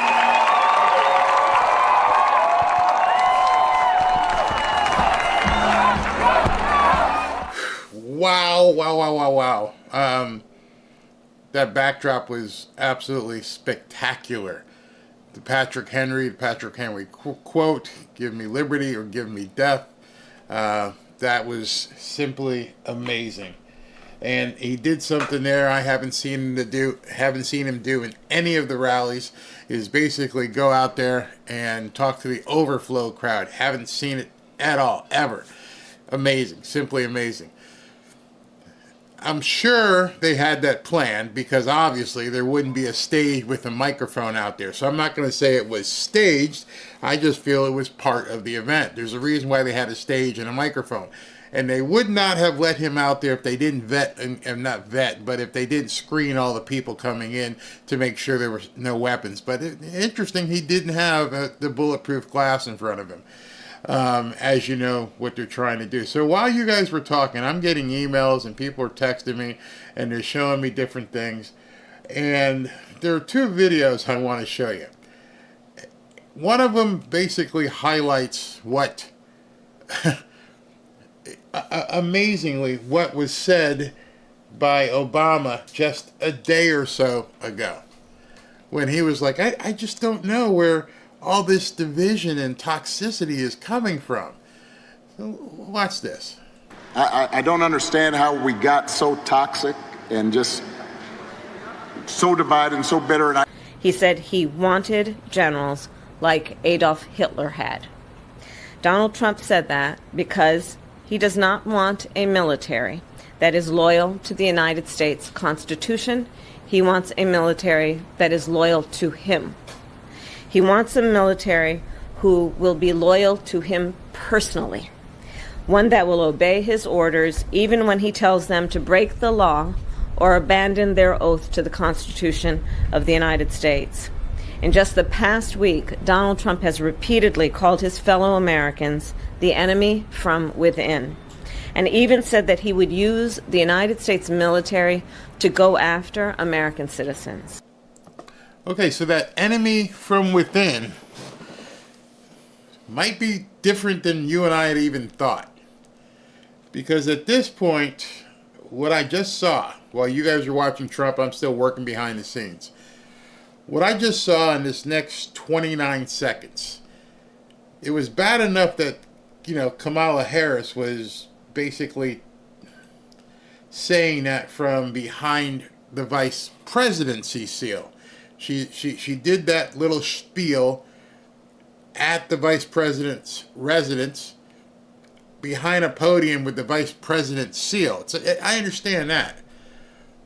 But now we're going to see, I'm going to show you something that's going to prove to you that what we're seeing is a coordinated attack on Donald Trump. They are actively trying to get this man taken out. Watch this. You're not going to believe it. And to be praising Adolf Hitler is dangerous, and it's also disgusting. So just to be clear, when you said we do agree, President Biden believes that Donald Trump is a fascist. I mean, yes, we have said. He said himself. The former president has said he is going to be a dictator on day one. We cannot ignore that. We cannot. And we cannot ignore or forget what happened on January 6th. That wasn't some taped interview from, a month ago. That was right after. While Trump was speaking, that was right after she decided to hold the daily presser at the White House. So not only did the Vice President of the United States come out and call this man Adolf, but now the White House we're talking to.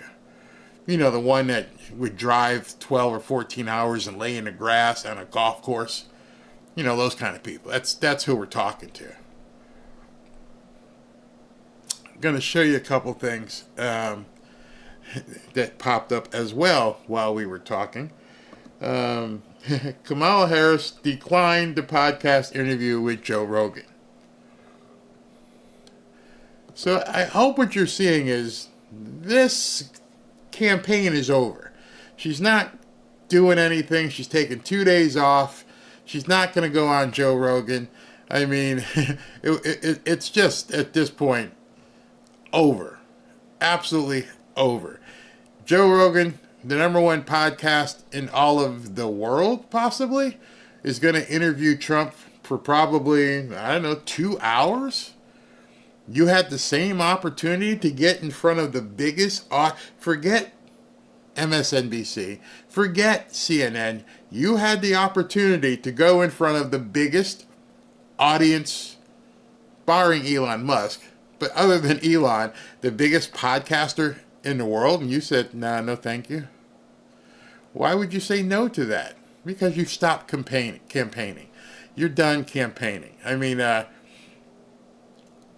Elon Musk said something that's really interesting, and she knew this. Nothing would sink her campaign faster than a 3-hour unscripted conversation with Joe Rogan. They knew. Nah, we can't do that. There's no way we could have her do that. 3 hours? We couldn't have her do 30 minutes with Joe Rogan. Why not? If you are a serious presidential candidate and you're looking to run the free world, you can't sit down for 2 hours with a podcaster? Why? Because you're full of crap. And so she knows that. They know it. And it's just getting absolutely worse at this point. It's going, I mean, if she won't go on that podcast, knowing the size of that audience, there's nothing left. And now the Department of Justice has sent a warning letter to Elon Musk. The warning letter is because they don't want him giving out $1 million of his own money to people signing a petition. Funny, Soros didn't get a warning letter. Bill Gates didn't get a warning letter. None of those, George Clooney didn't get a warning letter. But you're going to send a warning letter to Elon Musk. Well, I know what Elon Musk's response was, because we've seen it when people have tried to threaten him, and that response is, go F yourself. Your warning means nothing. I park rockets for a living. But they're going to come after him. And so, should they find some way to get rid of Trump, then Elon Musk knows they're coming probably for you too, bro. So at this point, on 4/49 on the 23rd, the Kamala campaign is essentially over. It's done. She's thrown in the towel. Right now we'll call it rhetorically or theoretically, but it's over. Now they've moved into their different mode. And what you're going to see on the news over the next couple weeks won't be pretty. I'm telling you now in advance, they will not be talking about policy. They're going to be doing everything they can to rile you up, to rile up nuts, to rile up crazies out there that may want to do something. They have nothing left. I've never seen an election where 2 weeks before the election, they realize it's over. And so we're just going to cast all pretenses of trying to win out the door. Now we got to move into another psychobabble, conspiratorial, MK Ultra-ish, Born Identity type of mode. It's interesting that she said that he wants the military to do something. Watch what they do. Be very careful watching what they do. Desperate people. Desperate people. They're definitely going to try and cheat. Yeah, I understand it. Secondary, it's over. Nobody who's competing does what she just did this morning. it's a Tanya Harding moment when they took the pipes and busted up Nancy's kneecap so she couldn't skate. There is no more competition here. This is when you go into the locker room and booby trap something so Tom Brady can't come out. They're not playing anymore. That's the scary part. They're not competing anymore. That's what you're going to see over the next 2 weeks. There's no more competition. It's over. You're going to hear it from Democrat senators. You're going to hear it from Democrat congressional people. You're going to hear it from the media. There's nothing for them to talk about anymore. She's thrown in a white flag, or somebody threw it in for her and said, get your little butt out there, and this is what we're going to do. Even if you don't want to do it, it's too late. Get out there, read this statement, and shut up. You no longer have a campaign. We're not, and you watch what happens with the donors. This is where it's going to start getting real desperate, because anybody, and I do mean any donor of substance, is not going to put money behind this. You're reaching a point where you're going to offend even people who supported you. If you're going to go down this Hitlerian conspiratorial nut job route, instead of running an actual campaign, you're not getting any more money. So that should tell you, she's going to have to, you'll start seeing stories where she's pulling back advertising. She's doing less events because the money is going to dry up. You've spent $2 billion, you got nothing to show for it, you're getting your ass waxed, and now you want to call the man Hitler. So it's about to ramp up. It's about to get real frosty out there. It's crazy town. I'm telling you. Security needs to be beefed up for Madison Square Garden. It's going to get crazy. We are in the Super Bowl. We will win this, good versus evil. Exactly. Food for thought. I was taught to treat people the way I want to be treated. It's true. Have you heard about how they are treating the Amish? Yep, I did a story on that show a couple days ago. Thanks, Barry, for keeping us informed on what's going on. Yeah, I know a lot of you guys don't watch the news, but we got 12. Where did I just see that? We have 12 days to make history. And in these next 12 days, I truly feel as though our government is working against not just Trump, they're working against us. A lot of people thought, the 10 days of darkness and all this other stuff were definitely tinfoil hat things. So I'm just going to ask you, given that the vice president and the president, because Karine Jean-Pierre represents the president, since both of them have come out and said that Trump is the second coming of Adolf, since they both said it today, wouldn't you think a government would feel they need to do something to protect people from that? Because that's the next logical question. And that's the question that they're going to get from their supporters. It's like, well, if you think he's Hitler, what are you doing to protect me? You see, they're going to look for support for people to do something to him. Remember yesterday, Biden said what? Oh, we need to lock him up. Biden said that. So we've seen this thing ramp up very, very quickly. And it ain't over. So I don't know what they'll do next, but all the things you've heard about 10 days of darkness and doing different things and prepping and all that stuff, they don't sound so crazy no more, do they? When your vice president and your president can call the leading candidate Hitler, all the other stuff doesn't sound crazy anymore. And at this point, you better start getting prepared. All the way around. And I'm talking pew-pew, I'm talking food, I'm talking gold, silver, whatever you got to do. Money under the mattress.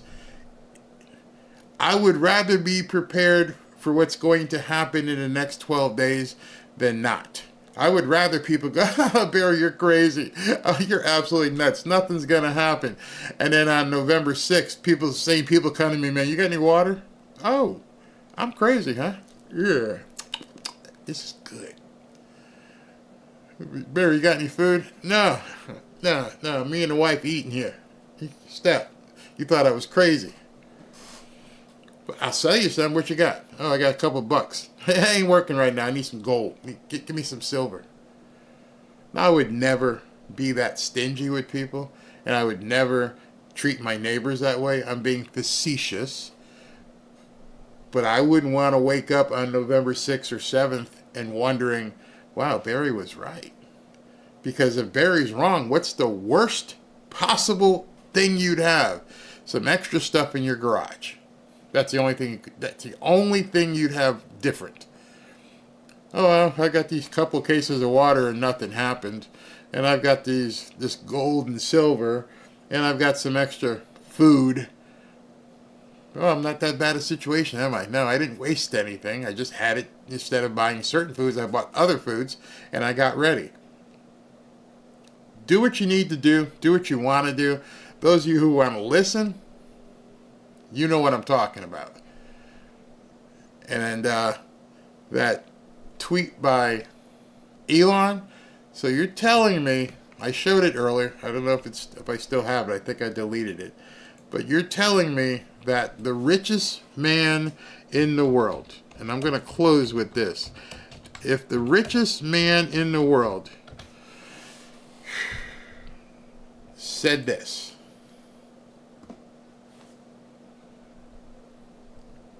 what do you think he's doing? I just want y'all to read that and take it in. Everything before this morning may have sounded conspiratorial and tinfoil hat territory. But now, from what you heard and how the White House and the Vice President both have come out with statements basically identifying the leading candidate as Hitlerian. So if you think I'm cuckoo, well, the richest man in the world's telling you exactly the same thing. You better look at those pills, because there's only one alternative if you don't do that, and there's your alternative. You can take that red pill and see how far this rabbit hole goes and what could possibly happen, or you can just take that blue pill and keep living the life that you think you'll lead afterwards. Me, personally, I've already been red-pilled. The wife's already been red-pilled. I'm working on it with Ashley. But you that tells you everything. The richest man in the world said, yeah, it's time to take the red pill. To 72 million. It was 71 earlier. Just saying. Just saying. All right. Take that red pill. Yeah, Elon already took it, and he sees he's crazy. Bob and Linda said, I got a whole bottle of red pills, taking them hourly. If you want to go into our community, we can't talk about a lot of things here, obviously, but if you want to be able to talk freely about some of the stuff that we're talking about, that we're having to make innuendos about, go ahead and join us over there. I mean, I am serious, man. Get in there and start figuring out what we've been talking about. Go to fanpareshop.org/group. The worst, again, like the worst case scenario, like I'm saying, what's the worst thing that's going to happen? The worst thing is that you're going to have some extra food or something laying around. Well, the worst thing can happen is you have some fun with these people. And everyone in our group, and a lot of the people you see here as well, they're in there, they're talking, they're having a great time, they're sharing stories. And it's worth it, because it's free. It don't cost you anything. So if you got some extra time, you just want to join us over there, go ahead. So let me go ahead and do some super chat acknowledgement here. Big Cat Brother, thank you very much. Stop talking. Okay, was that running the whole time? Okay, let me do that. Elena, thank you. Kamala is absolutely evil. Pray for Trump's safety. Absolutely. Revon Kirkendall, will you ever cover North Korea troops in Russia? That's something I'm going to have to cover in the group because certain people here don't like me talking about that. Barry, listen to Jamal Bryan's service hosting. Okay. That must be the pastor. Okay. DJ Liquid Smoke, KH is an actress. DJ T, yes, actually. Dude, see, you're dropping some red pills right there that we can't even talk about here. Especially that 17th letter of the alphabet. Johnny Cole, voted today in Georgia. You good man. Susan Parks, you missed me last night. Can I copy your intro? What do you mean, copy my intro? I don't understand. You mean download it and cut it? I don't care. See, unlike, it's funny, unlike other people that will, like, give you copyright strikes and all that kind of stuff, I don't care. Okay. Beverly Purcell, what happened and possessed her to do this speech? That's a great question. That is a really good question. What happened all of a sudden where Kamala Harris had, well, we know what the catalyst was. It was the wrap-up smear because The Atlantic posted an article that quoted General Kelly, who said that Trump said this a while back, even though for the last 8 years they haven't said anything, but they waited 2 weeks before the election to actually drop it on people. So now she felt comfortable going out because she had, oh, I didn't say it. They said it, okay? That's how the wrap-up smear works. You're not the one saying it. You're reporting on what somebody said. If you notice, as she started, she goes, now it's been reported that. So I didn't say it. It wasn't me. It was them. I'm just telling you what they said. You know, somebody who was close to him said that. Go ahead. Have him go ahead and sign an affidavit and put his name and everything. Let's see if he'll perjure himself. Because right now, what he said means nothing. Absolutely nothing. But it allowed her to go out and say it. Just another knucklehead. Hey, brother, cheers. Let's talk Hatch Act. Kamala is a dope, absolutely. Lion, he's talking about the UK coming in to help her. Lion, I enjoy your episodes. Thank you very much. Vishu, they're going to arrest him. Civil unrest, postpone election. Something's coming. Something big is coming. Sata Mavjaet, may God continue to bless and protect the courageous warrior, true nationalist, totally transparent. Absolutely. 3540 crew, once in office, do you think Trump will try and pull away from UN Agenda 230? Oh, that'd be history. He ain't going to have nothing to do with that. Just rip it up and wipe his butt with it. Diamond G, I feel like Kamala called me one of those people as well. Yeah, because you are. To them, if you're supporting, see, good point here. If he's Adolf and you support Adolf, then that's, you know what it makes you. See, that's the other shoe that's going to drop very soon. You see, because if you support that, then of course you are too. Karen Zavetna, Barry, have you heard about the Braco utility McDonald's Braco? I don't know what you mean, but I did see that they went after. Oh, you're talking about the CDC saying there was E. coli in McDonald's hamburgers. Oh, that's just coincidental. Pao Lee, let's boycott all fake news networks. Don't watch any news. You know, that might not be for a bad idea for the next 10, 12 days. You know, if they're pushing this kind of story here, then you can't trust them for anything. Nothing. And I'm not just saying count on me, Benny, Dan Bunch. You know, there's a bunch of us out there for now. Rogan, Patrick Beck-David, there's some bigger ones like that. But news, forget about it. That's why next week I'm going back to my news show at 7 p.m. every single night, 7 p.m., probably 2 hours each night. Andy Q, thanks, Barry, for all your hard work. Thank you for watching. Hello, CR, thank you. Pao Jali again. I haven't watched any for 20 plus years, so I probably won't have much effect. Yeah, it's bad. And I want to say something. I talked earlier about the 325,000 people, kids that were missing, and I said I said they're not touching it. And a couple of people said Fox has said something, and Newsmax has said something. I will take what you said as real and say, okay, give them a carrot and a star for now, and then follow up with what are they doing about it. Because nobody's digging. I can guarantee you that. I don't hear any names. But that goes for the Republicans in Congress and in the Senate as well. Nobody's talking about it. Ernest Walker, Sacramento, California is not a gun-free zone. Please pray for California. Petros, just like Professor Nez says on his channel, Kamala Harris is a DEI hire. This election equals free speech and your family's safety. Yeah, your safety. Jeff Holden. Oh, okay. Now, Jeff Holden here. Go look that up. What he says right there.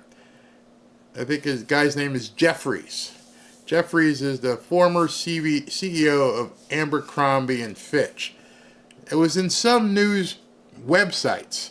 But tell me if you see much of it on CNN or MSNBC or CBS or ABC.